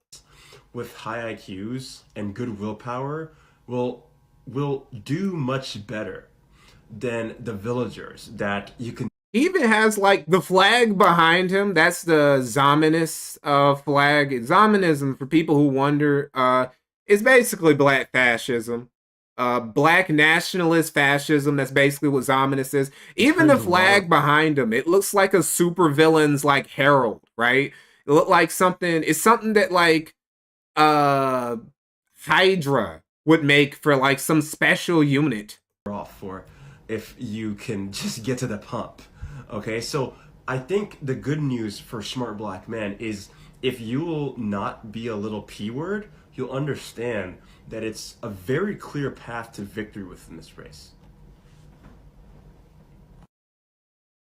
I mean, he talks like, he acts like violence is new. Like, taking things by force is a new thing for black people. Niggas have been doing this forever, right? Like, Shaka Zulu was doing that shit. So this is Comey's channel right here. He has just about 3,000 subs, right? 20 videos. He's been making videos for about 2 years, right? And he hasn't really popped off recently. I mean, he's been around, but he doesn't have motion, right? Nick Fuentes in his first 2 years, I'll say this about Nick. Nick in his first few years of doing this shit, he wasn't like big show right out the gate, but he was pulling in pretty good numbers. I remember he was like, one of my favorite clips from Nick is when he's talking shit about Ali Alexander, who would be his future right-hand man, right? And who he would protect from the pedo allegations that would be thrown his way. He was talking about how Ali Alexander was a clout chaser and a nobody, and how he had better numbers than Ali like a year into doing his shit, right? Comey, he don't got motion like that. He ain't got momentum behind him like that. He don't have the numbers to grow. Even on other social media, on TikTok, on Instagram, on whatever, he's got a Substack, which we're not going to get into. It's very fucking boring. I'm not about to subscribe to read anything, read this nigga's shit, because a lot of what he is boring. That's really the worst thing. And this is something that the other Nick Fuentes don't understand. They don't understand that the way to make it is to just like have a lot of charisma and be like entertaining to a degree. You gotta be like not necessarily a comedian or something like that, but you gotta splash that in there, right? You gotta splash in that charisma. You see this with every successful dictator, right? Like you see it with Mussolini. You look at some speeches by Mussolini, right? He's got a bit of showman in him. Same thing with Hitler. Same thing with not so much Stalin. Stalin was kind of just like he had like this silent charisma. He was more of like a sociopath who just happened to be in the right place at the right time. But no, like this nigga, he's got no charisma. He's got nothing. He's dry. He's dry as fuck. And that's why he's not blowing up. But we still have some shit. We still got some shit from Comey. We still got some shit from Comey that we can look at and laugh at as we like peer into his mind and shit. Of course, I gotta turn it up. And this is what here, this video right here, literally just about nukes. I talked about his nuke obsession. This is him talking about how the black race will need weapons of mass destruction. It's not even like optional. We need them. We won't be able to get anywhere until we have our own nukes. This is the most serious video I've ever made. And I need you to take this all very seriously. I need you to be the best version of yourself when watching and listening here. Black men, the black race will need weapons of mass destruction to defend itself. The black race will either need nuclear weapons, electromagnetic pulse weapons, radiation weapons, or biological weapons. See what I'm talking about? How this nigga sounds like a supervillain? I'm sorry, what? We need nukes or what? Nuclear weapons, electromagnetic pulse weapons, radiation weapons, or biological weapons. Radiation weapons? Why the fuck? Like, why do we need all that? Electro pulse weapons, radiation weapons? Nigga, what? Are you trying to, like, conquer the moon? Are you about to fight aliens? We need all that? The whites will never get out of our way by themselves. They will never stick to themselves. They're invasive. They want more and more. You would think the way that dudes like Comey talk, that like white people are still in Africa. I mean, there are white people in Africa. There are white Africans, like white people with African citizenship in African countries. But there are no European nations that are still colonizing Africa. That's not a thing. At some point, we want a proper government for our race. We want to bring order. We have goals of construction, space exploration, and programs of victory in general.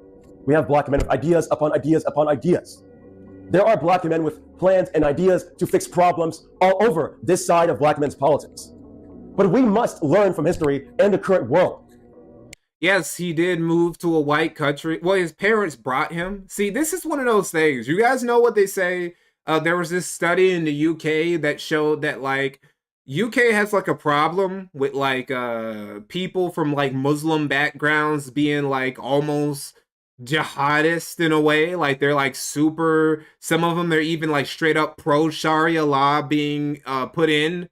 But, like, their parents who immigrated to the UK... They aren't like that. Their parents are like very chill about like being Muslim and shit. But there's something about their kids. Like you had like the kids who left the UK to join ISIS or whatever. And their parents were just distraught because why would you do that? We came to the UK specifically to get away from that.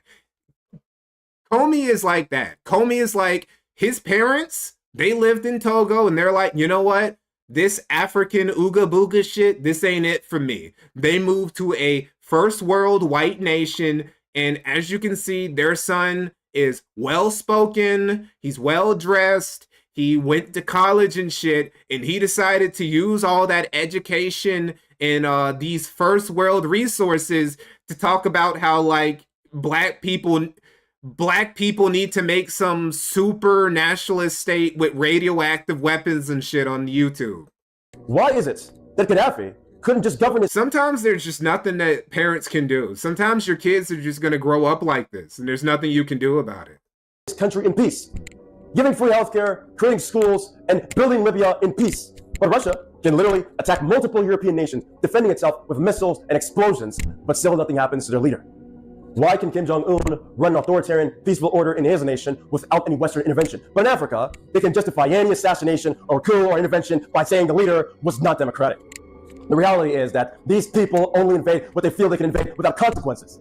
They invade and use whatever justification they want to go ahead and destroy nations, invade and torment populations, and say they're bringing democracy or liberty. It clearly has nothing to do with that. When thinking of weapons of mass destruction, most people think of nuclear weapons. But I'd like to... He talks like Africa is the Middle East. See, now, if this was a dude, if this was like some Arab guy, if this was an Arab guy, or he was like Iraqi or Afghani or something like that, I could kind of understand where he's coming from, because America does get up to some fuckery in the Middle East. I could understand that. But it's like, nigga, who's doing anything in Togo? Who's doing anything in West Africa? I remember when the Liberian, well, I don't remember. I kind of remember like the second Liberian Civil War, but I remember the Liberian Civil War. One of the complaints was that America wasn't doing enough. It's like, why aren't we intervening? Why aren't we like going in there and stabilizing the country and shit? People do it with Haiti. They're like, Haiti, why isn't America like sending in somebody to like restore stability in the country and like, I don't know, install puppet leader or something now, keep like the country running smooth. Black countries, like predominantly black countries, have the opposite problem that a lot of these Middle Eastern Arab nations have, where they wish that there was like some white people, like some first world country that would like come in and like install like some stable puppet leader who's gonna like use American tax money to build infrastructure and shit. They wish that would happen. I do to another idea. A nuclear weapon is not efficient. It will take hundreds, if not thousands, to truly render a nation finished.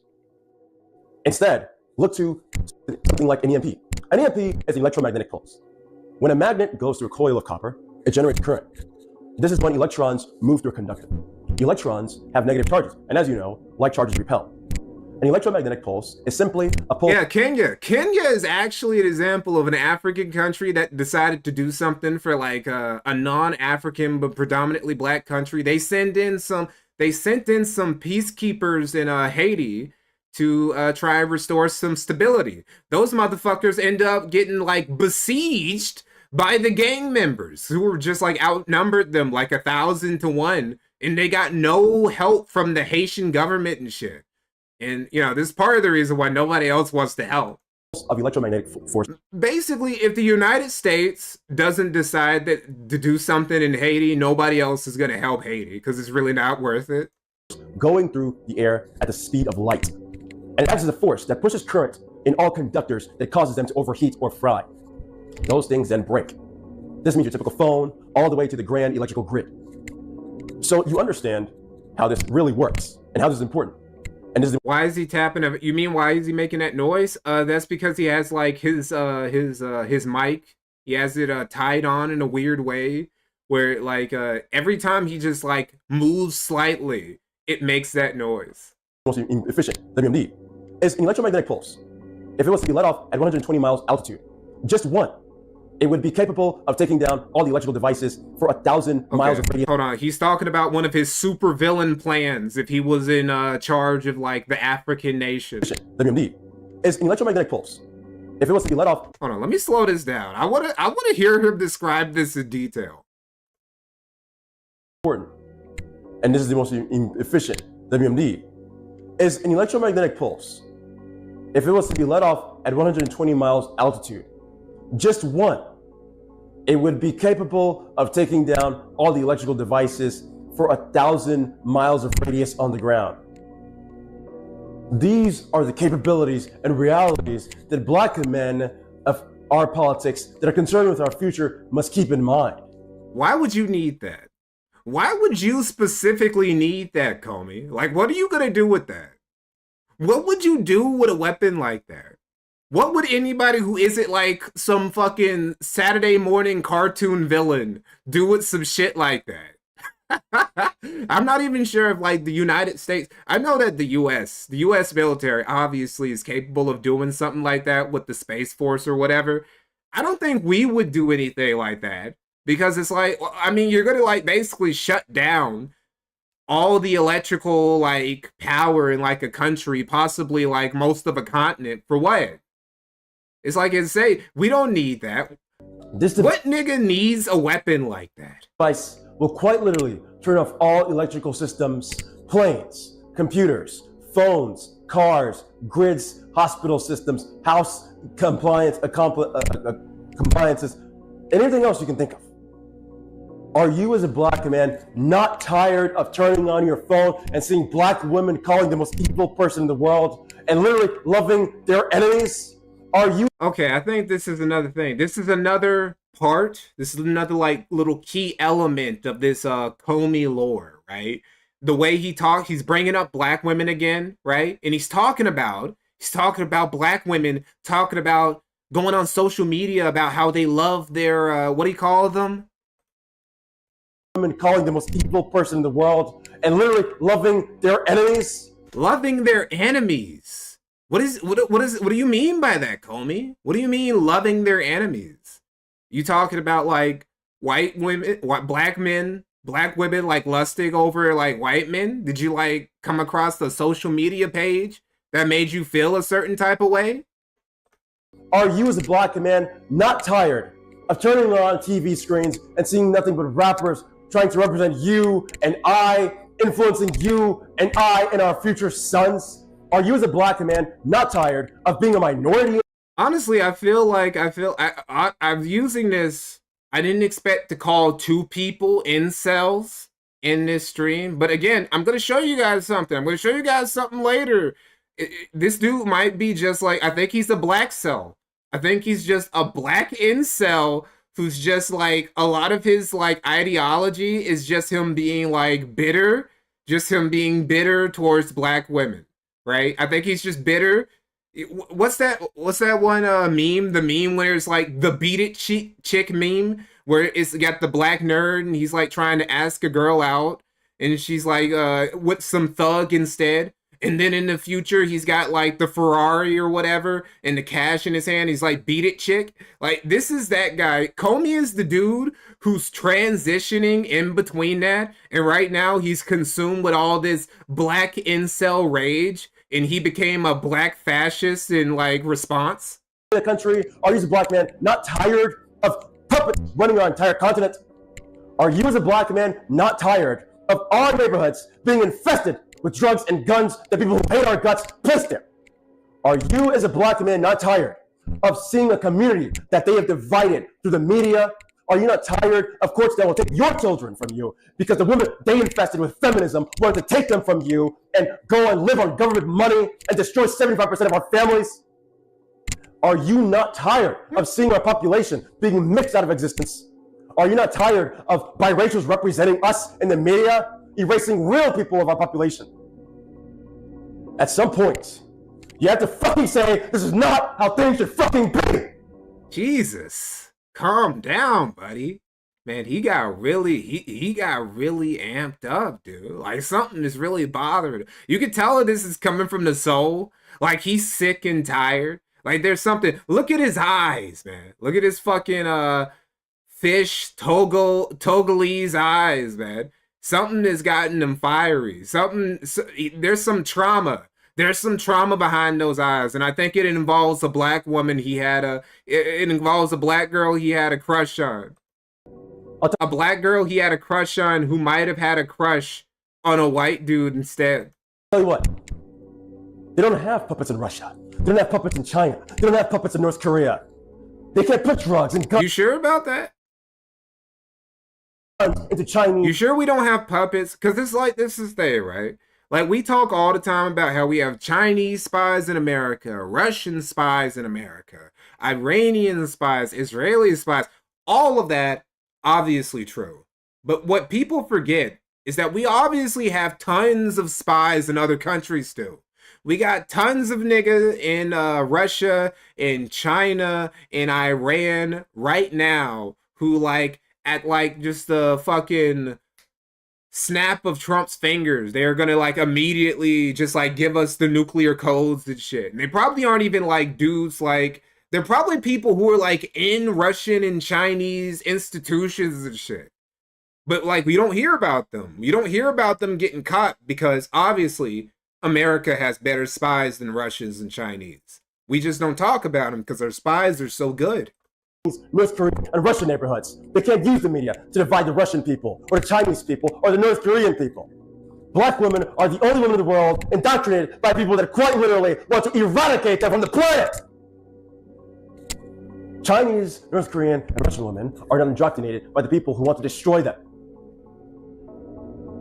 Any black man that cares about his own future, his brother's future, and his son's future will recognize the simple fact the black race will need those weapons, in particular, to finally have a good future. Once it's established, our proper government can produce media that teaches unity, that promotes love and community, that destroys dividing factors, and promotes learning, technology, good virtues, strengths, not promoting drugs, guns, division, anything else unholy that you could ever imagine. See, this sounds good. If you had just started with this, right? If you had just like, if this had been, you could have just cut out all of this super villain incel monologue shit, and you could have just like started here and then jumped over to here where you're talking about we need to have like fucking integrity and families and we need to get rid of drugs, and that would have been fine. But then you included all the shit about how we need to have electromagnetic pulse weapons and shit. And then I'm like, what? Then you started talking about like black women like lusting over white boys and shit. And I'm like, what? What does that have to do with? We can live in peace.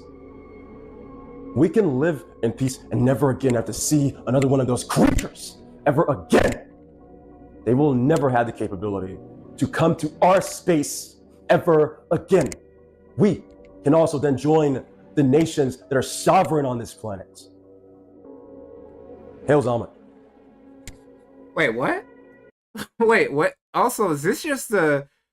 he's literally doing like the dude where you got the fascist or neo-fascist accounts on Twitter, and then they like have a Roman statue. They have a Roman statue as like their icon. He took a Roman statue and then he used AI to make a black equivalent of one of those because they don't exist, any of them in Africa. You know, they're no one. So he had to use AI to make one of his own. Does this look like any part of Africa to you? Does this look like any part of Africa to you? I know what this looks like. I don't think I can find that in Africa. Maybe, you know, there might be some parts of, there might actually be some parts of North Africa that look like this, you know, because they were part of like the Roman Empire and shit. I could see the Romans leaving things like this behind. But I don't know, man. I don't know if I would find any of this in like sub-Saharan Africa, though. I don't know about that, Comey. So yeah, that was Comey's little supervillain black incel rage monologue. Now we're gonna move on to a more modest video, a more sensible video of his, where he talks about, do slaves deserve empathy? Excuse me, do willful slaves deserve sympathy? And again, he says capitulation, right? His example of capitulation is a black woman like sucking a white man's dick. His example of victory is fucking Mugabe.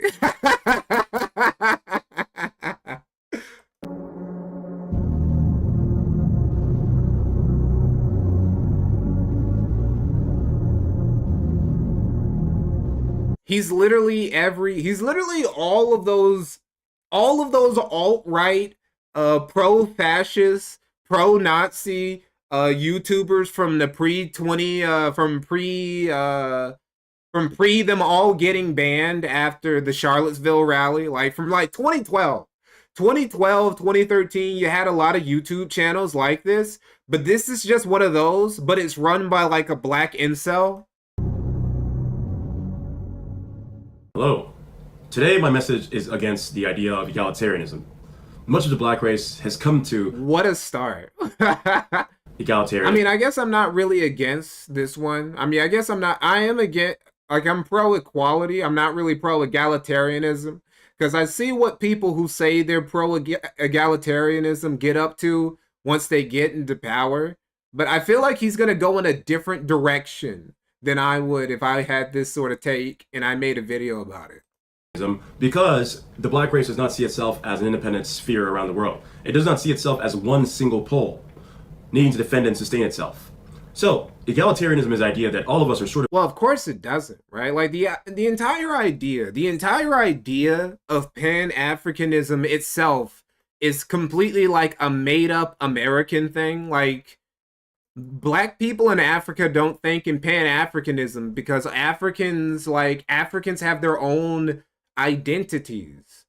Not just like their own identities as like countries, their own identities as like ethnic groups, as tribes, right? Like you'll have like a nation, and that nation is made up of tribes who are like made up of like micro tribes that have come together, and you'll get like these civil wars, and these civil wars are almost like genocides, one tribe genociding another tribe and shit. So Africans have all these sort of like multi-identities and shit, and you go over to like America, being black just means that you're black, unless you're like an immigrant from another country and you just get assimilated into like greater black culture.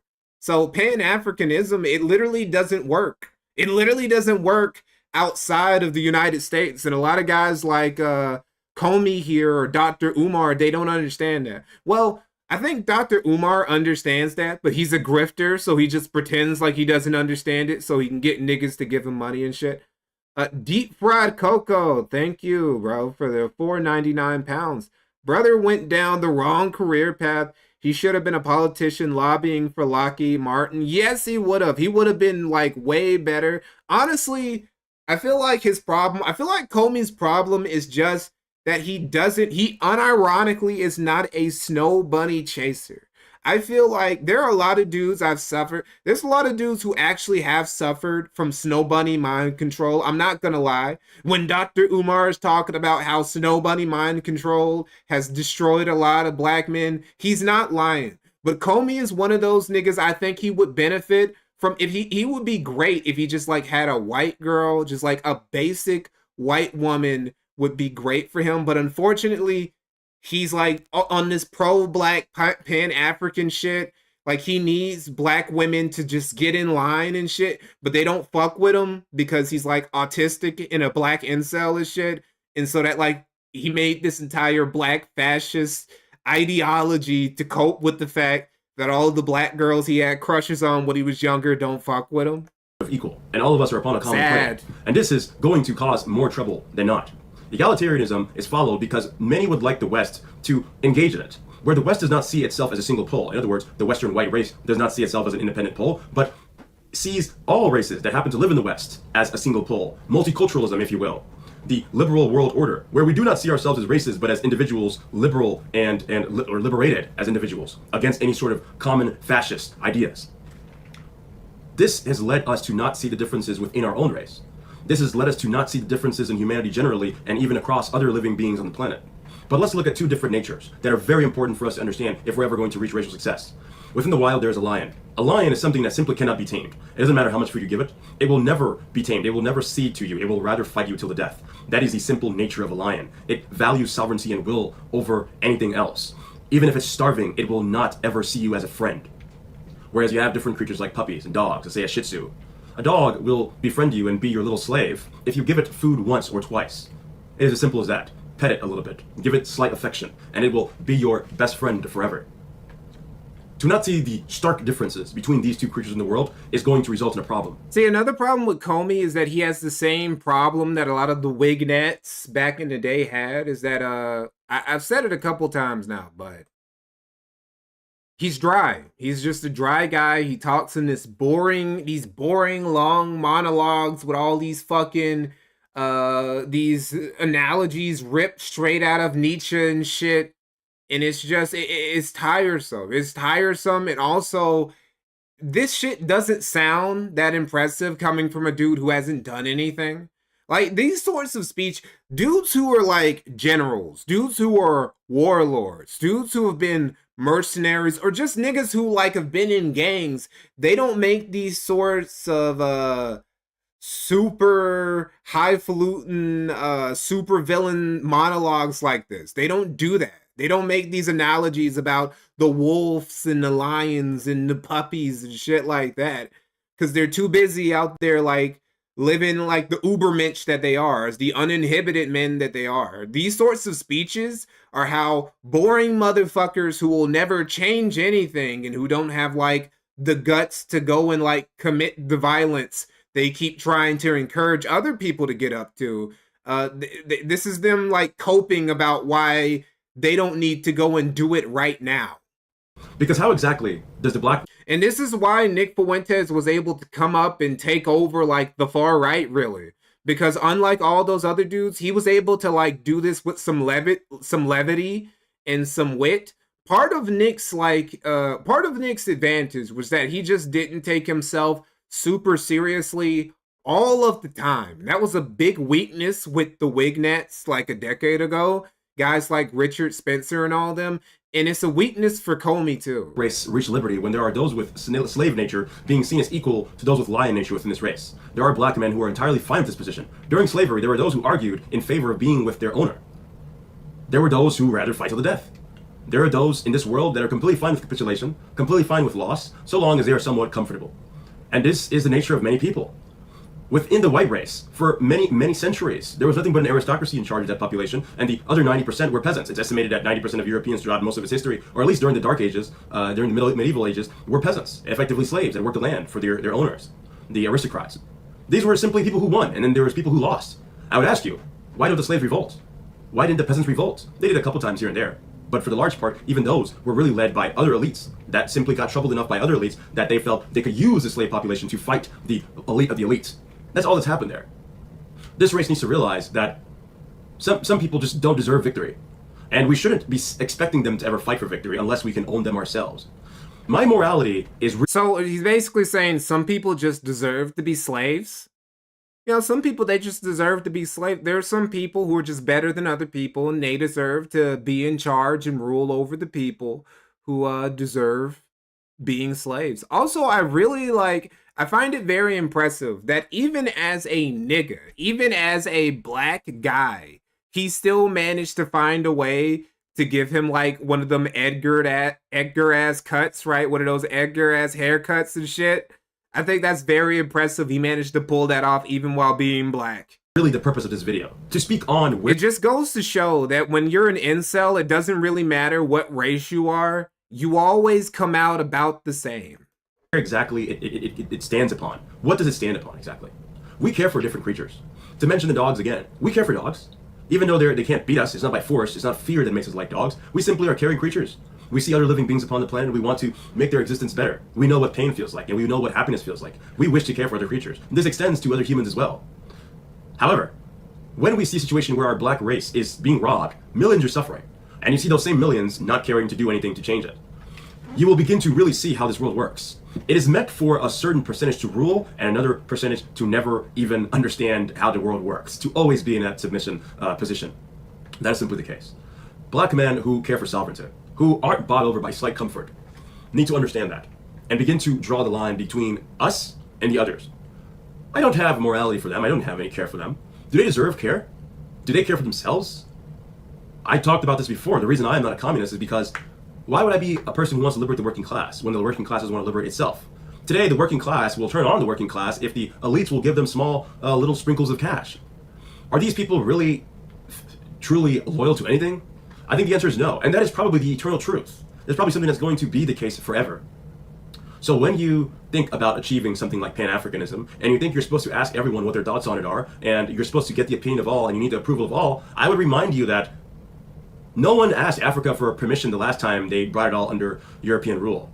So when the black righteous men want the entirety of the black race to be under righteous unified rule, we shouldn't be asking questions. We need force. Okay, so he always talks as if he's going to be one of the guys. We already have those sorts of guys, right? We already have these sorts of guys in Africa who are basically just like strong men, just African caudillos and shit, who just rule with an iron fist and they take what they want through force, right? And those guys usually just end up fucking up the country because that's what warlords do. That's what like strong men do. That's what despots do, right? They usually fuck up the country. enlightened despots are very, very rare, and they usually don't talk like Comey does. So I'm going to speed through this real quick. So this is Comey's theory, right? This is Comey. Comey's going to lay out his plan. He's going to give us the plan on how we get to the black nationalist state, right? The basic, it's actually quite simple. It's very straightforward. At least he believes it is. How does the black race get out of this mess? Now, he's not going to mention a whole lot of things you would think, like, I don't know, more stability, less corruption, trying to focus on things like building up African infrastructure and institution, not relying so much on foreign aid, shit that you would think would prevent a country from failing. His explanations are going to be a little bit more eccentric. Okay, hello everyone. This video is going to be sort of like a class where I'm going to use a whiteboard to sort of explain the general ideology of Islamism and what I think the ideal future for the black race is. So you can have an understanding. There are books, there are other videos, but I didn't want to have this out there so that I can point people to it whenever they're curious about what exactly the ideology is. So we're going to talk about sort of how we get to where we want to get, and also just sort of, if he wasn't so autistic and he wasn't like this super pro-black pan-African fascist nationalist, he could just like get a very boring, nerdy white girl and all of his problems would be completely solved. Like, he 100%. Right now, there's like some nerdy, geeky white girl at a community college who would fucking eat this dweeby nigga up. What the future would look like in the world where we are. It's sad. And I'm going to... He picked literally the worst path. He could have done anything. He could have literally done anything. He could work at a bank. He could fucking work in finance. He could fucking run a YouTube channel about like African history or some shit. He chose the worst career path ever. To make this as short as possible, so I'm going to sort of run through things. And it's going to be about 10 minutes, right? Okay. So first of all, we need defense, okay? Or you could also say deterrence. I'd rather actually deterrence. But deterrence is where we are defended. We have mutually assured destruction with the people who want to destroy us, right? We look at the nations in the world that have successfully pushed these Western imperialists out. And typically that means having the ability to retaliate with significant force if they want to try and attack you, right? We've seen Black Wall Street. Black Wall Street didn't succeed not because they couldn't build Black Wall Street, but because they couldn't defend Black Wall Street. So a big part of our success is being able to defend what's being built, right? So that's the first one of the main parts of our racial success. Okay, so right off the beginning, right off the start, he says defense. Again, nobody's trying to invade Africa, nigga. Like, all this talk about how, they want Africa. They want Africa's resources. They want all them diamonds. They want all that oil. They want all that. No, nigga. Nobody cares. Nobody cares about that shit. America's got all the oil it needs from, like, the Middle East, and it can't get it from the Middle East. It'll get it from, like, our own country. And if we don't want to drill our own country, nigga, we'll just invade Canada. I feel like America would, like, if it really came down to it, I really do feel like America would sooner find a way to, like, annex, like, Alberta or like some Canadian province with a lot of oil before we like get involved with Africa. Because like it would be a lot of trouble. Going to Africa for like the average like first NATO country today would be a lot of trouble, more trouble than it's worth. The Chinese right now, they're like trying to do shit in Africa and they keep like, I don't know, they keep running into all these problems and shit because it's really difficult.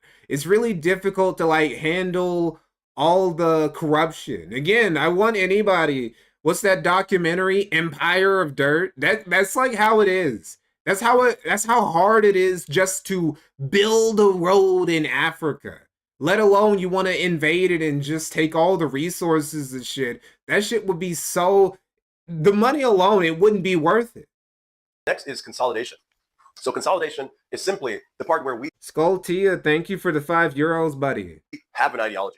We gather the people who believe in our ideology. Okay, we gather a core 100, or sorry, core 1,000, and then we rally a larger number around Empire that core number of Dust. Excuse me, Empire Dust. Leadership. This is basically sort of like party building, organization building, company building. Investments that benefit the entirety of the organization, and so on, fundraising, things like that. right? So when you have a core 1,000 and then you have an additional, many thousands more who are supporters of the organization and themselves members, you can raise as much capital as you want, really. You can find resources when it comes to human capital to do different things, right? So that's another part. Again, I do want to rush through this. So Okay, so consolidation again. Like Nigeria is like shit. What is Nigeria? Nigeria is like what, the sixth, seventh, fifth, maybe most populated country on earth. Hold on, let's see. How populated is Nigeria? Nigeria is 230 million. Sixth most populous country on the planet, right? And it's like, how would you like compare Nigeria to like China or the US or any other big populous country? Shit, even like the other populous, what country with a big population aside from China or the US is really like popping right now? Maybe India, and even then, India's like greatest power comes from like exporting its own people, really. And it's like, shit like that. So it's like, what do you like, tech?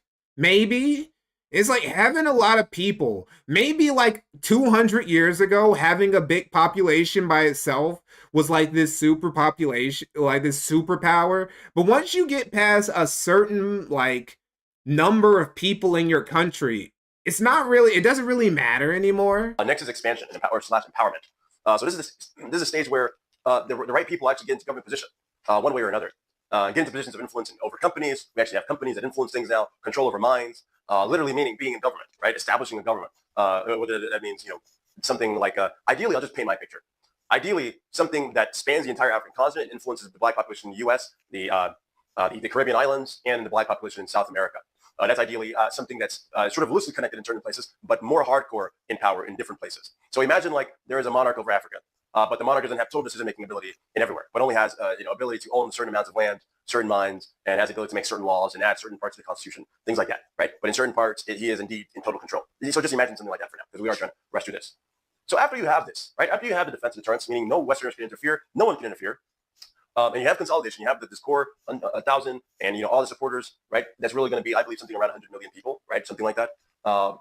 And then you have the empowerment. See, he made it very basic. I also think it's basic. Well, I don't think the path to a black nationalist state is basic. I think that would be basically impossible, or at least it's so outlandish. It's so outlandish to the point you basically need like a team.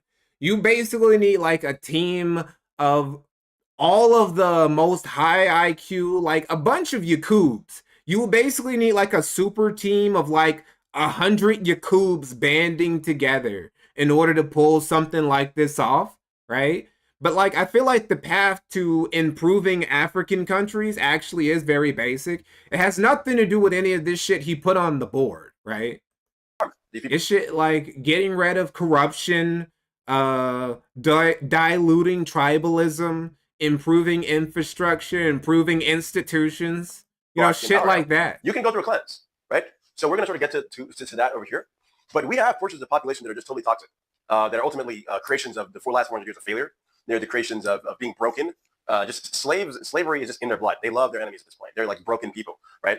They're traitorous. They're not smart. Wait, what? To that over here. But we have portions of the population that are just totally toxic, that are ultimately creations of the last 400 years of failure. They're the creations of being broken. Just slavery is just in their blood. They love their enemies at this point. They're like broken people, right? They're traitorous. They're not smart. They're not they're not loving of themselves. They hate themselves. They bleach their skin. They're tribalists. They want to fight other black people, so on. These people have to be dealt with, right? So that's a cleansing stage. And then do those people happen to be black women who are into white men? Call me. Are those the people you're talking about? Like, can you be specific? Like, what do you mean? Like, they love their enemies? Every time he said love their enemies, it's always been in like context of like black women liking white men. And again, I just want to point this out. As a nigga, right? Like, we do like date out of our race way more than black women do. Like, black men, like, the only people, and I'm only using like American statistics, the only people, demographic in America who like date outside of their own ethnicity more than black men do is Asian women. Asian women actually make us look like fucking rookies. It's ridiculous. I don't know how like Asian niggas put up with it. Fucking every tech bro. You can't go down, you could take a walk through Silicon Valley and just see like 8 out of 10 white boys with like an Asian woman of some ethnic group on their arms. Just Chinese wife, Korean wife, Indian wife, Filipino wife, Japanese. It's ridiculous. It's like actually insane, right? So it's like, I don't understand why he's so like dialed in on black women with white men. It's not that common, really. This part, futurism. After you've done all this, deterrence. No Matt Silver, thank you. Oh, excuse me. Matt Stouffer, thank you, bro, for the £5. Just a token of appreciation while catching my favorite melanated Medicare live.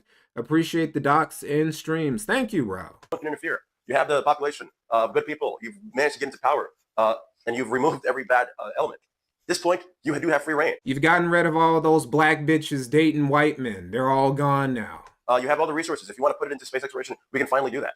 If we want to focus on the creation of a real black Superman, we can do that. If we want nuclear energy, we want to find something better than nuclear energy, we can do that. If we want to build something like a Dyson sphere, we can do that. If we want to explore Antarctica or the ocean, we can do that. If we want to... Oh yeah, Hispanic women. Honestly, if we count like Hispanic people as like their own unique group, it's like actually out of this world. Like Hispanic people, both men and women, they just like date every ethnicity at like insane rates. Because it's like, technically, being Hispanic, you can be like 5, 7, 8 different ethnic groups, so you can still be Hispanic. You can be Hispanic and you can be Venezuelan, Mexican, Chilean, Argentinian, Puerto Rican. So, you know, Cuban, you can be white, you can be like native, you can be Afro-Caribbean, and you can still be Hispanic, right? And this is why they always have to do the Hispanic as opposed to Hispanic white. And in some places they do like Afro-Hispanic and shit. So, you know, it's like usually we're talking like who dates out of their race the most. You can't really count them. Enhance human life this way or that way. We want to make sure humans can live for, 500 years. We can focus all our energy on doing things like that. Because technically, I don't know, Nick Fuentes decides, you know what, maybe I'm just going to try to not be gay. He gets himself a beard and he starts dating a white woman. Technically, that's an example of a Hispanic dating outside of their group. If we want to create Star Wars, we can do things like that. Now, we can focus on gigantic mega projects because we have a population that's unified, a governing force that is pro-black, and we have, the deterrence to make sure no one can interfere, and us doing that. Now, to go into the specifics, I believe there was about 1 billion black people on the planet. So I believe 10% of this are the proper people, the about 100 million people that I sort of mentioned earlier. So this consists of about Pan-Africans, black nationalists, and hoteps. People who generally have... Wait, what? All right, first off, hold on. We'll listen to this again, and then we'll go over, like, the math, the statistics he just gave. About 1 billion black people on the planet. So I believe 10% of this are the proper people, the about 100 million people that I sort of mentioned earlier. So this consists of about Pan-Africans, black nationalists, and hoteps. Those are the top 10%. The top 10% of niggas, Pan-Africanists, hoteps, and what did he say the other one was? Black nationalists, he said, right? Those are the top 10% of niggas. I don't think, like, 10% of a bill. I don't think, number one, I really don't think that there are that many Pan-Africanists, hoteps, and black nationalists in the world. Comey, I think your math is a little bit off, right? First off, it also, even if there were, I don't think I would count those niggas as the top 10% of niggas. Really, I don't think I would, right? Are there any, like, black Elon Musk in that group? Are there any black fucking Jeff Bezoses? Are there any black men of industry in that group, right? Because that means, I don't think I would put Dr. Umar or Tariq Nasheed in the upper 10%, in the upper echelon of black people. I don't think I would do that. I think that there are black people who are more deserving, even if we cut out, like, black multimillionaires, black billionaires, black men of industry. Somebody like Thomas Sowell. Thomas Sowell isn't a Pan-Africanist or black nationalist or a fucking Hotep, is he not in the top 10%? People who generally have a caring for the black race are intelligent enough to understand that the race. See, this dude would have been fine had, instead of like picking up whatever like black nationalist babble he picked up in when he was in college, if he had like started reading Thomas Sowell instead. This dude would have been great as Thomas Sowell. He could have been like Supreme Judge Thomas, right? He could have been in like a black judge or some shit had he been reading Thomas Sowell instead. Are intelligent enough to know that the race needs unity, are intelligent enough to not be tribalist and so on. Who are just good black people, right? The bar is not really even that high. Yeah, he does look like Michael Jackson if he never got like a vitiligo, right? If he never turned into like a white woman, like later on in life, that's what he kind of looks like. Right? You don't have to be some super intellectual that knows nuclear physics and also, has a super dark skinned wife only or something like that. It just means being pro-black, right? And then on the 90%, what do we have here? And by the way, in this 10%, there are different levels. Okay. Again, the whole point is that we're caring. We want to raise up everyone within that population. Okay. We want to ensure that all of that population has lots of capital to invest in that population totally from the top down. Okay. Make sure every pro-black person has an opportunity and has capital, has land, all these great things, right? And then outside that population is integrationists, isolationists, thugs, coons, swirlers, tribalists, these disgusting individuals. Okay. My view is that this nigga would hate King Sly. Like, if this nigga was a dictator of a country that like somebody like Sly lived in, he would execute that nigga. The French Revolution cannot happen. We cannot allow these people. Dr. Umar talks about like Snow Bunny mind control, and he goes against swirlers all the time. He does not hate niggas who date outside of their race as much as Comey does. To revolt against these people. We can't allow the coons, tribal. We have to ensure they stay crushed. Oh, okay? Coons. How do we do that? How do we do that? The swirlers is like it's the black nationalist, pro-black, pan-African, Hotep, whatever term for black people who date non-black people of any race, but usually it's used when they date white people. That leads to constitutional monarchy. So as you guys know, in the UK, there's a constitutional monarchy where they claim King Charles has no power, right? And he's sort of just there.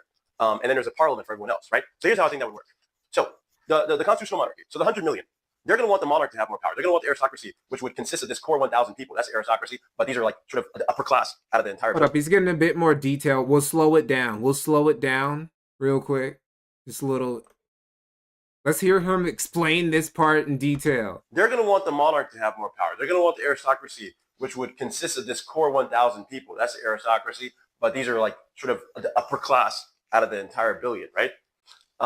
They want the monarch to have more power. They want more attachments to the monarch because they believe in his power, his ideas. They believe he is the rightful ruler. Therefore, believing all those people who are in this top 100 million are also the rightful rulers of the black race. And these coons need to stay down, right?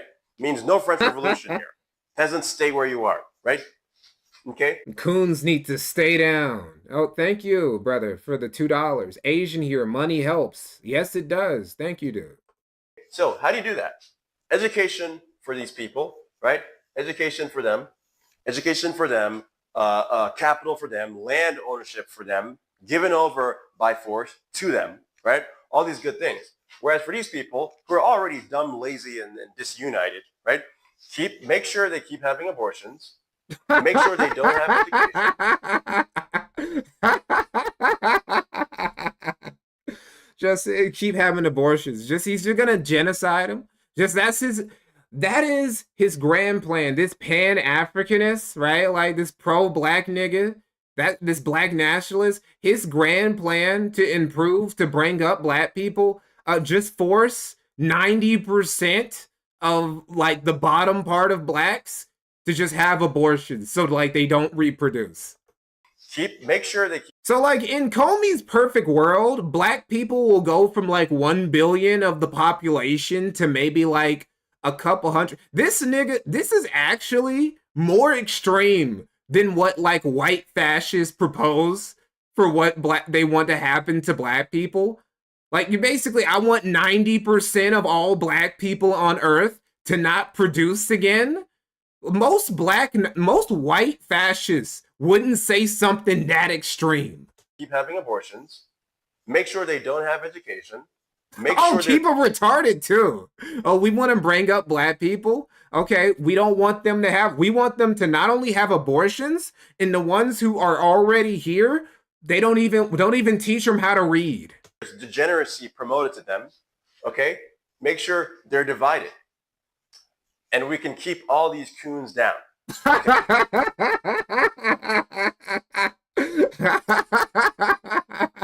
So just obliterate them. Just Comey's grand plan, just obliterate the worst black people, problem solved. I mean, technically he's right. That is the most this is the most basic path possible to a black nationalist state. Just obliterate all of the worst black people, problem solved. I mean, if there's nothing but like intelligent black people left on earth, technically black people, all of our problems are solved. A little bit extreme, but okay. I wouldn't have taken it to that far, but you know, I'm not a black incel with rage, so yeah, call the herd. Just get rid of them. Freeze them, Maxine. Just fucking blow up all those monkeys. We don't need that many. We just need a few. Just keep the top 10%. Here's to my favorite white streamer. I know it's not much, but money is money. Thank you, Hunkamania, for the $5. He's not wrong. I mean, if your end goal is just like black excellence, no matter the cost, then yeah, I guess he's not wrong. That is the most straightforward path. Just get rid of like the bottom 80 to 90%, and you'll like have what you want in like a generation or two. So okay, this is what triggered me, right? Because I saw a clip from this. Comey posted a clip of this on X, and this is how I knew I was gonna have to pull up, because now he's talking about me, right? He thinks that weebs, he thinks that black weebs, we're disgusting. He thinks we're subhuman. He thinks that we're coons. Comey thinks that niggas like me are coons. We need to be gotten rid of and shit. And you know, I'm not gonna stand for it. You know, I had to. This is why this whole stream was basically me just being upset that this nigga, this black incel filled with rage, all because, I don't know, probably some black girl in high school or middle school curved him for a white boy. This nigga dare looks down on niggas like me just because we watch anime. This is what this whole stream is really about. I just really wanted to make fun of him because of this reason. Also, I just thought it was funny. So this all started. Well, he got a lot of flack for this because he's making fun of like a female black cosplayer who got bullied for like being a black cosplayer. I'm not sure if that's the exact story or whatever the fuck. But anyway, she ended up like committing suicide and people were sad and shit. But not Comey. Comey said he doesn't give a fuck. It's kind of a running joke. I think we all know that black anime girls are some of the biggest coons that have ever existed. So wow. Okay. Right from the start. No, he doesn't watch. I know you guys can't believe it. Really? A nigga who looks like this? A nigga who looks like this doesn't watch anime? No. And see, this is his problem. Because he wants attention from black women, but he has like his entire aura, everything about him is just crafted to repel what the average black woman is into, right? Like he's got no swag. He's got no, like, he's somebody said he was like a less roggier version of low tier God. Here's the thing, low tier God, right? Like he could still get like a degree of positive attention from black women because he does all the typical he gets up to all the typical ROG activities that a lot of black women are into. He doesn't. Comey has nothing about him, not the way he dresses, not the way he talks, not the way he styles his hair, even though I think it's kind of cool. See, this would be something like, the only black women who would be into a nigga like this are black women who are into anime, but he thinks that they're coons unlike Principal. So like he's got nothing. He's like voluntarily made himself undateable to like 95% of like black women, which is why he wants to genocide like 80 to 90% of them. It's kind of a running joke. I think we all know that black anime girls are some of the biggest coons that have ever existed. So, I mean, this person who worships them and ended up getting bullied by them so badly that she herself, I'm sorry, I just don't have any sympathy. I couldn't care less, honestly. He's so mean. He's so mean about anything concerning black women. Like, whenever black women get brought up, he's always talking about how we need to break up, like, the black race. But, like, black women, like, I don't know, getting any sort of fucking privileges at all is just completely out of the question. He always gets so ugly whenever any subject relating to black women gets brought up. I don't think any black Somebody hurt this nigga. Somebody hurt this nigga bad. person should have sympathy for coons when they get exactly what they deserve.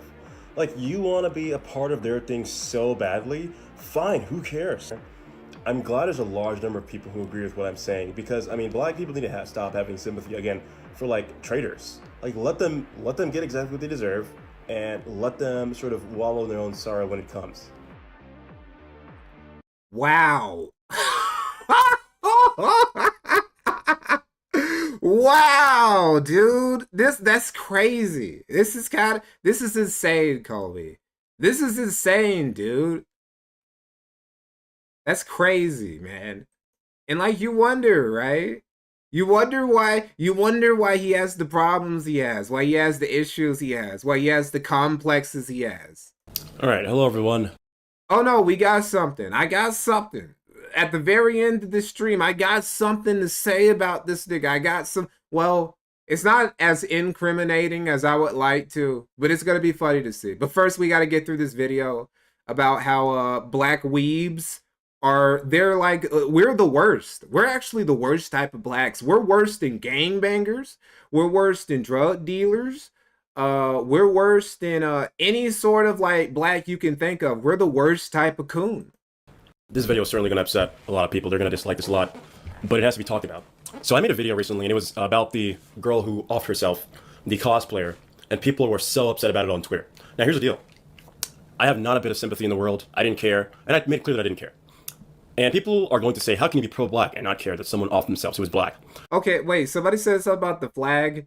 So this flag is like the flag for Zionism, which is just a black fascist movement.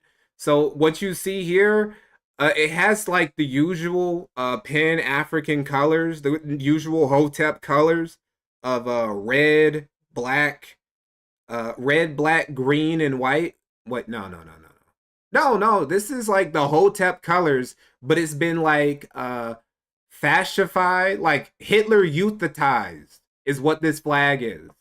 The question here is, why would I? Why would I care about a coon? And I will grant them this. I'll grant them this. She may not have been. But we look into this anime, K-pop black community, and it's filled to the goddamn brink with these self-hating K-pop star Asian people. You just brought up Aaron Magruder warned niggas about these types. Yeah, it is like, this dude, bro, this guy would make an awesome new reoccurring character in a new season of the Boondocks. I'm so sad. I'm so sad we don't got any more Boondocks episodes, because there's so much material. So much shit to satirize, especially just Black America alone. Worshipping so much material rats. left on the floor. All of them have Asian people as their profile picture. Whenever they draw a black character, they lighten the skin, give them blonde hair, give them blue eyes. I mean, Dragon Ball Z, one of the biggest animes there is, the character, when it's in its superior form, is blonde and blue-eyed.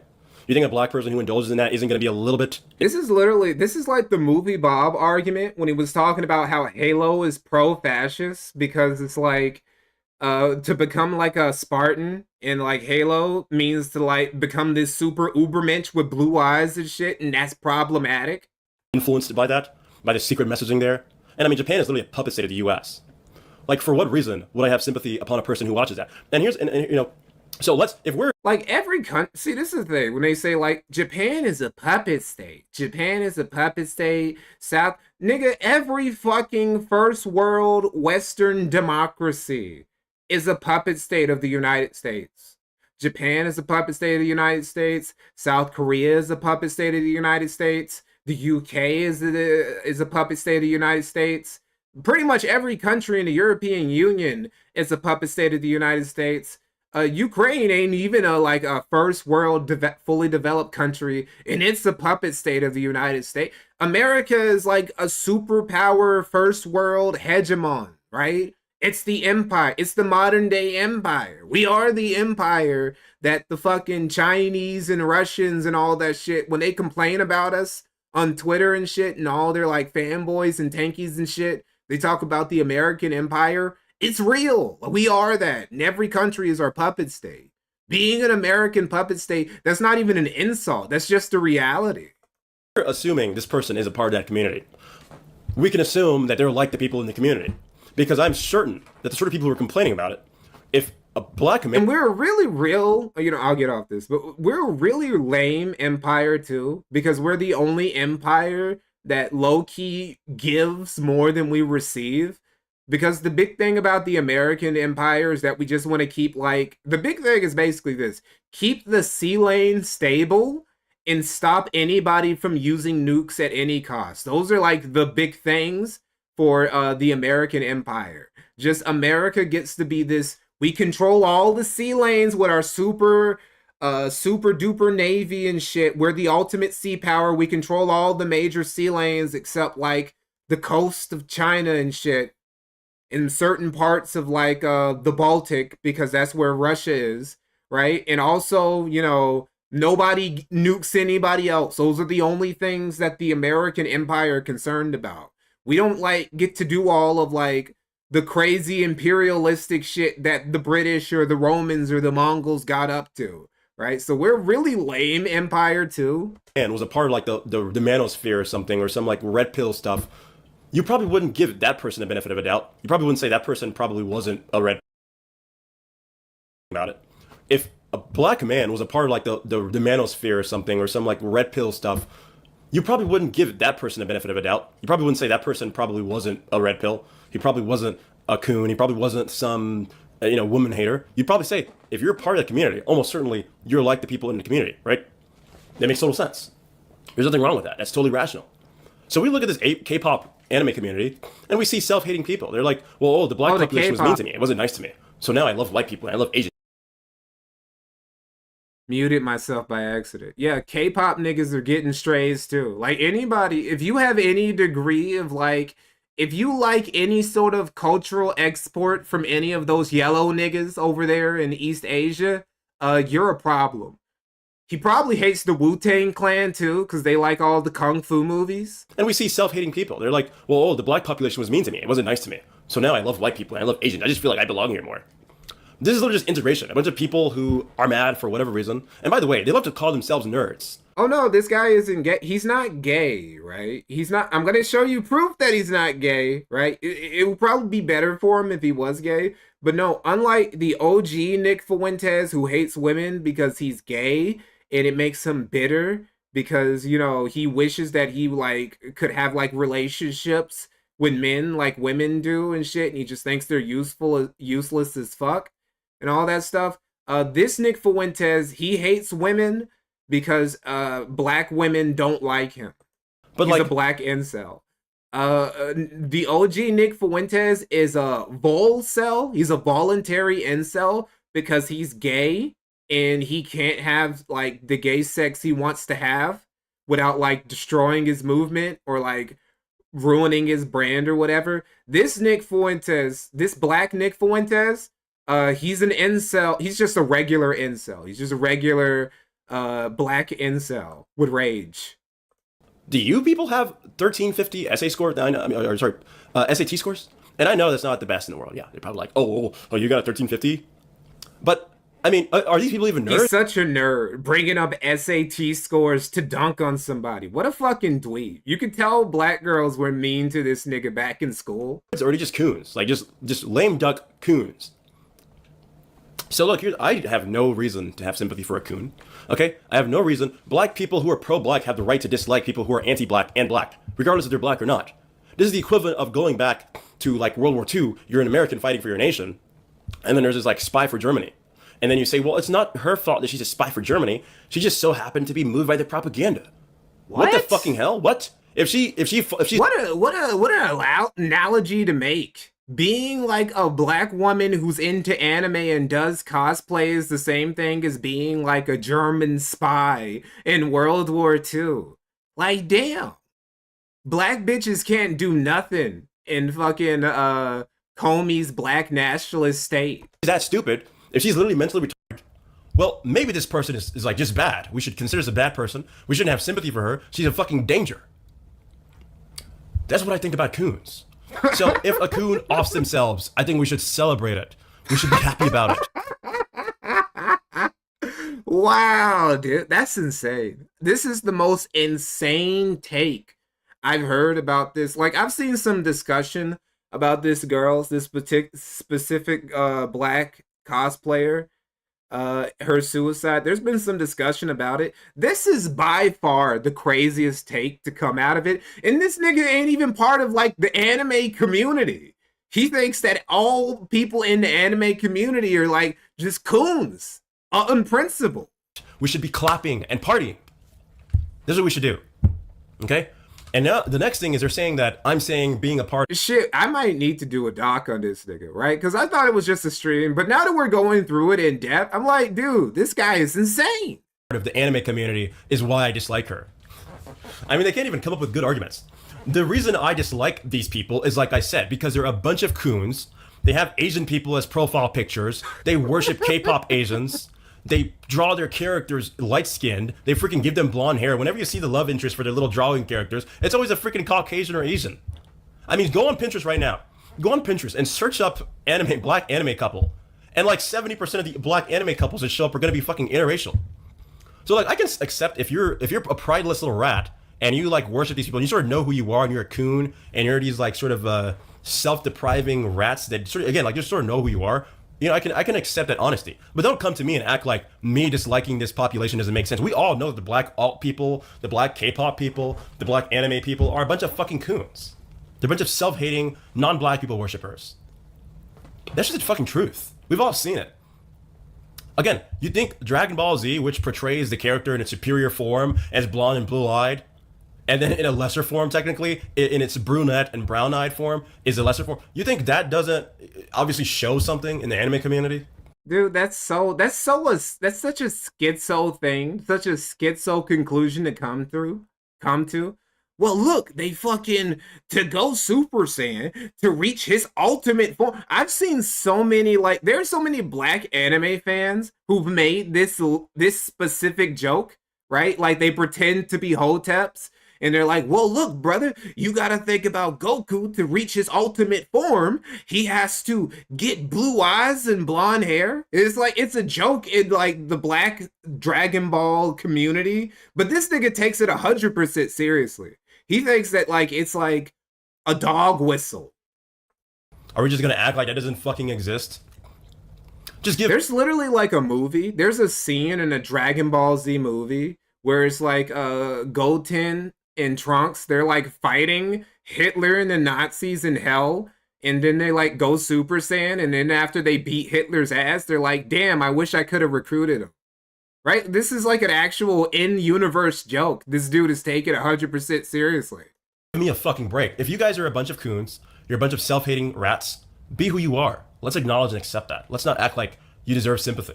So if one of you self-hating little sluts off yourselves, damn, womp, goddamn womp. And here's the thing about the girl in the community.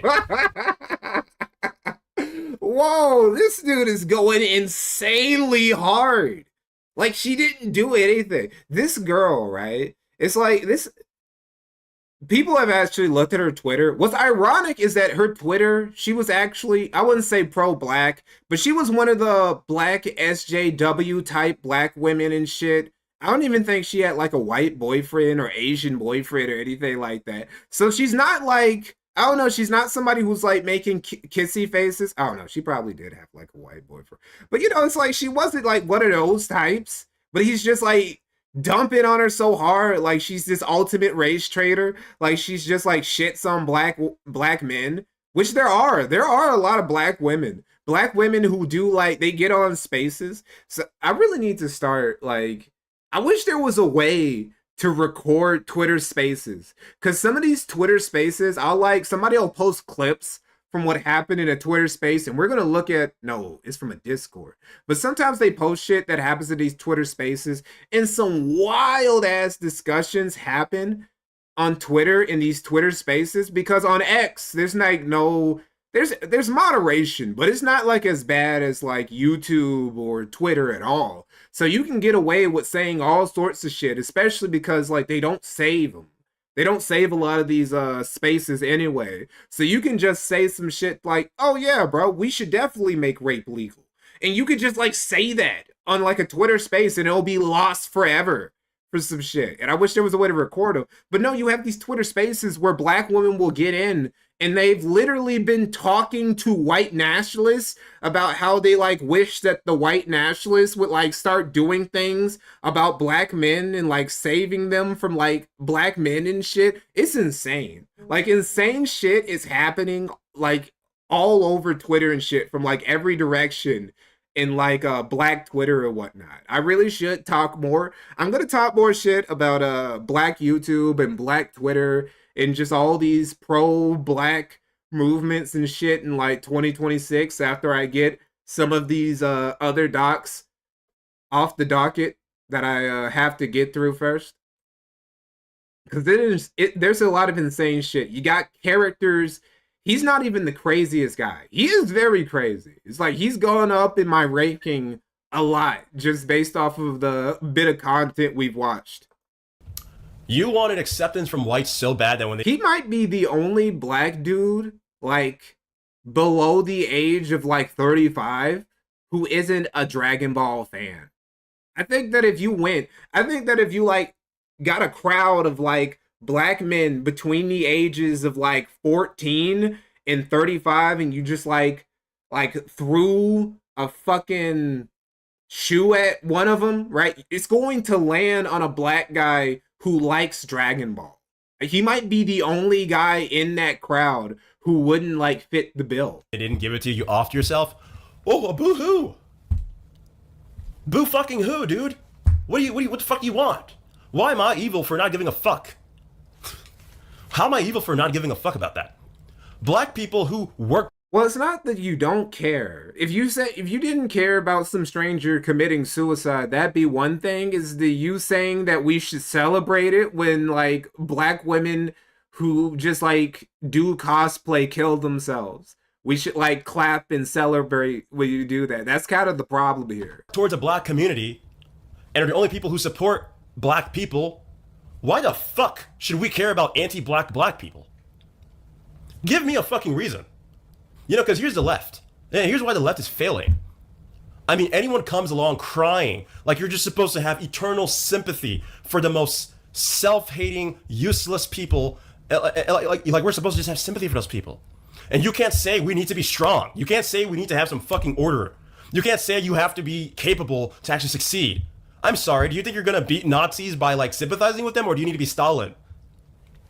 Why do they always have... These niggas always only have two references. They have Hitler or they have Stalin.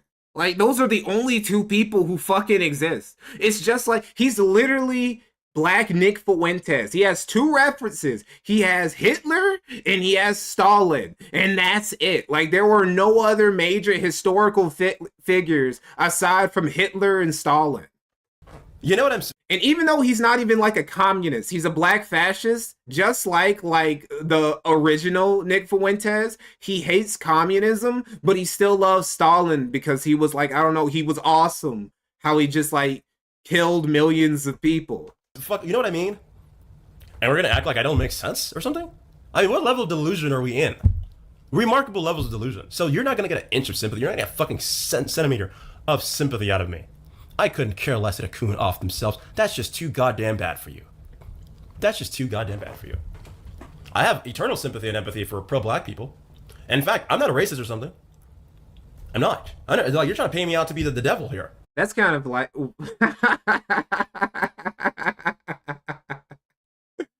I'm not a racist. All of this shit...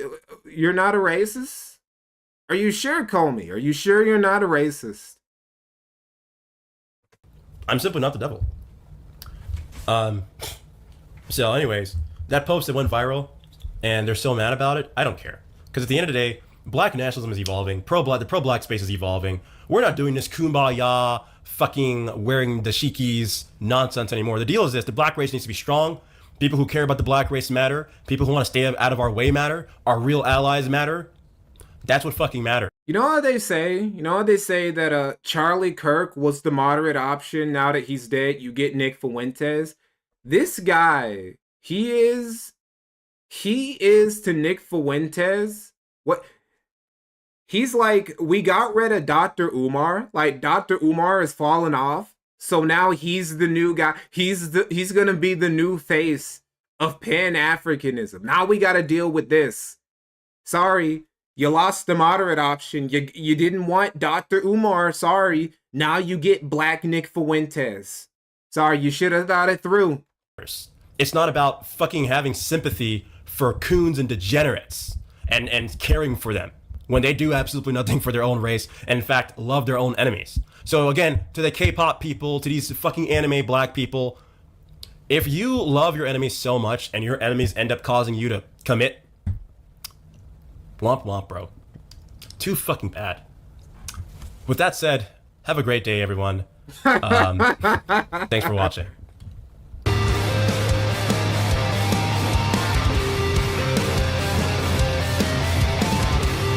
Does that sound like black music to you? Does that sound like Pan-African music to you? Like, this dude, I swear, man, I don't know who put him on to this pro-black, black nationalist shit, but whoever did that robbed him out of a future with a very nice, mild-mannered, suburban, Midwestern white girl who he could have lived like a normal lifestyle with. But now, you know, he's just like, I don't know, he's lost. Because he talks about like alt black people. Nigga, you are an alt black person, right? Your hairstyle, your sense of fashion, your sense of music, how you talk, how you present yourself. You are an alt nigga. The average nigga in America does not act like you. But whatever. He's lost. He's lost. See, if he was into anime, if he was like an anime guy, he could have easily have found like one alt black girl who's also into anime to like just mellow him out. But because he like hates anime, right? He thinks it produces coons.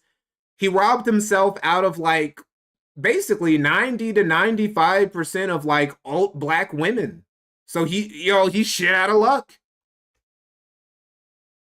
Anyway, this is his Twitter, by the way.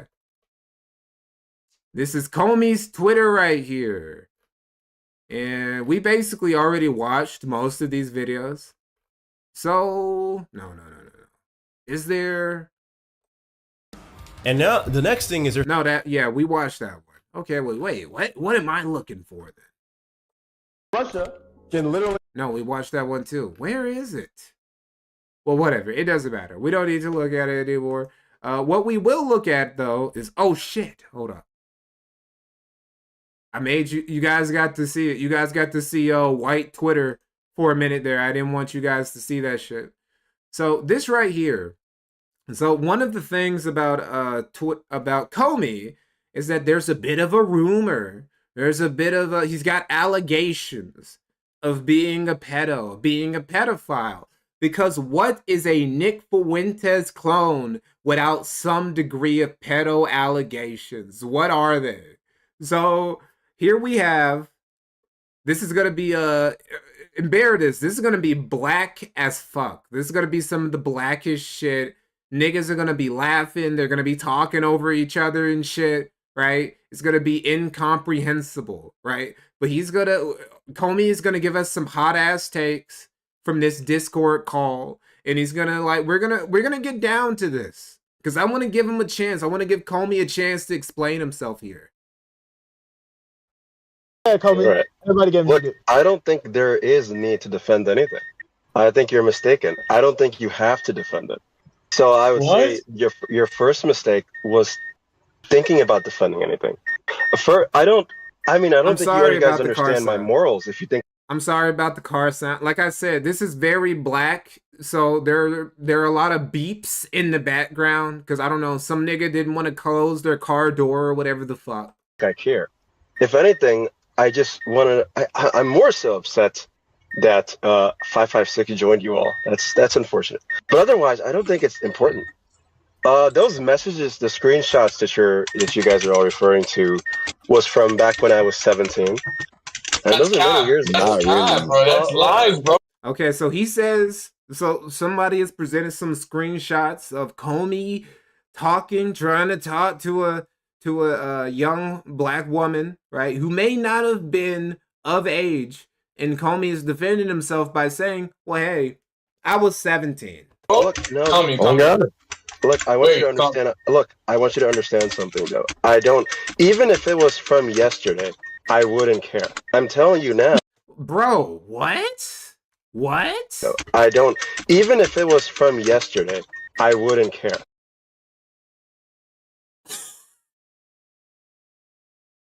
It's just like it's just like regular Nick Fuentes, just like standing his business on saying that, you know what, man, what's wrong with saying that I want a girl, that I would want to date a woman who's 16 and a virgin? What's the problem with that? Now, again, we don't take that seriously because real Nick Fuentes is gay, so he's just saying shit. He doesn't give a fuck. He doesn't even want to like touch a woman of any age. But this Nick Fuentes seems to be very much straight, and he seems to be a black incel, and he seems to be doing what like some incels who like get lost in the sauce tend to do, which is talking to women who they're too old for. I'm telling you now that it is from many years ago, and it's not from many years ago. Stop lying. Stop lying. Let me talk about. She was screen sharing her DMs, and she showed that you were texting her now. You're saying that you're boyfriend, girlfriend. You was telling her to twerk, bro. This is this year, bro. Oh, wait, who are we talking about? 556, like you just mentioned. Did you forget? Yeah, amnesia. Yeah. Well, 556 is 17, so she's nearly 18. No, she's not. She's 16, bro. Why are you lying, bro? And you're 22, bro. Well, ask her. Yeah, I'm aware. She's 16. She told me she's 16. She didn't tell you she was 17. She said she was 16 in the server, and I was there. If you go on your server, you'll see that she said that. Oh, well, she told me she was. Well, first she didn't tell you anything. She told you what? She told me she was. What did she tell you? What did she tell you? She was 16 or not? And if she told you were 16, why did you keep talking to her when you knew you were in your 20s? Stop trying to lie. You can't lie, bro. You stutter. Your whole voice changes, bro. Stop. Listen, Carb. You're 5'7", bro. Don't tell him to listen to you, bro. And he's 5'7". He's 5. Of course. We can't. There doesn't exist a single Nick Fuentes on Earth who is above like 5'8" feet tall. Every Nick Fuentes has to be below 5'9". It's like a law. It's like a law. There's a law. There are certain things. Nick Fuentes, you gotta be gay or an incel. You gotta be a tether. You gotta be like a foreigner who claims to be like a nationalist, even though you don't have any heritage to your country. You gotta be like a pedophile, or you gotta be like chill with pedophilia. And you gotta be short. You gotta be a manlet. It's a law, right? These are the laws of Nick Fuentes-ism, of the Nick Fuentes expanded universe. And yeah, that's about it. That's about it for all I had to show you guys. I don't really have anything else. This was a pretty... I mean, I had an idea. I had an idea for like another stream. I had an idea for another stream I wanted to do. Oh, wow. We got 267 people watching. I had an idea for like another stream, but it would have been too much work. I really want to do a Dave Moscato stream before the end of the month, but it would mean me going through a lot of clips, and that would be a very long stream. Like maybe fucking 5 to 6 hours. It'd be a really long one. But we'll probably get to it. I also have a stream idea I want to do for Black Friday, right? I should have saved this for the Black Friday stream, but we'll do some other shit. And it'll probably involve Umar and shit, you know? He's Black Destiny. Nah, Destiny is he's too much of a degenerate to be a Nick. Also, he's not like a fascist. He's not like, you know. More Dave lore sounds awesome. Well, the thing about Dave lore is that Dave is a very boring man, right? So his lore is not that dynamic. That documentary I made, that documentary was made over a longer time span than the Nick Fuentes documentary. And I barely squeezed an hour out of that guy. He's just not a very interesting dude. Same thing with the Jackie Singh video, even though it's gone now. That video was made all the way back. That video spans all the way back to like the Bush era. And I still only got like 30 minutes out of her. Some people are just boring. But I do have like an update. And that update is worthy of me like doing a Dave Moscato mega stream that could be pretty long. So we might do that. Pan-African Friday. Yes, that was kind of what the idea was. Because I do want to do some more like black nationalists and whatnot. But in 2026, I still gotta get on to this one stream. I still gotta get onto this video that I will be putting up soon. Preferably tomorrow. It was supposed to go up. I said the weekend, and I did mean it, and I got very close to finishing it. But, you know, things get in the way. I overestimated my abilities again. But don't worry. That last doc I got for the year, it will be going out before Christmas after I upload this latest video. And I got another, and yeah, that's about it. Pretty much all the updates I got. I don't know if it was a quick stream. How long have we been streaming? 2 hours. Just a bit over 2 hours. See, it was a short stream this time. See? I told you guys. So, yeah, that was basically it. That's everything I had. Thanks for tuning in, guys. I'll see you. Well, I guess I'll see you like tomorrow or the day after. Because that's when I'm going to upload the video. Until then. Thanks for tuning in.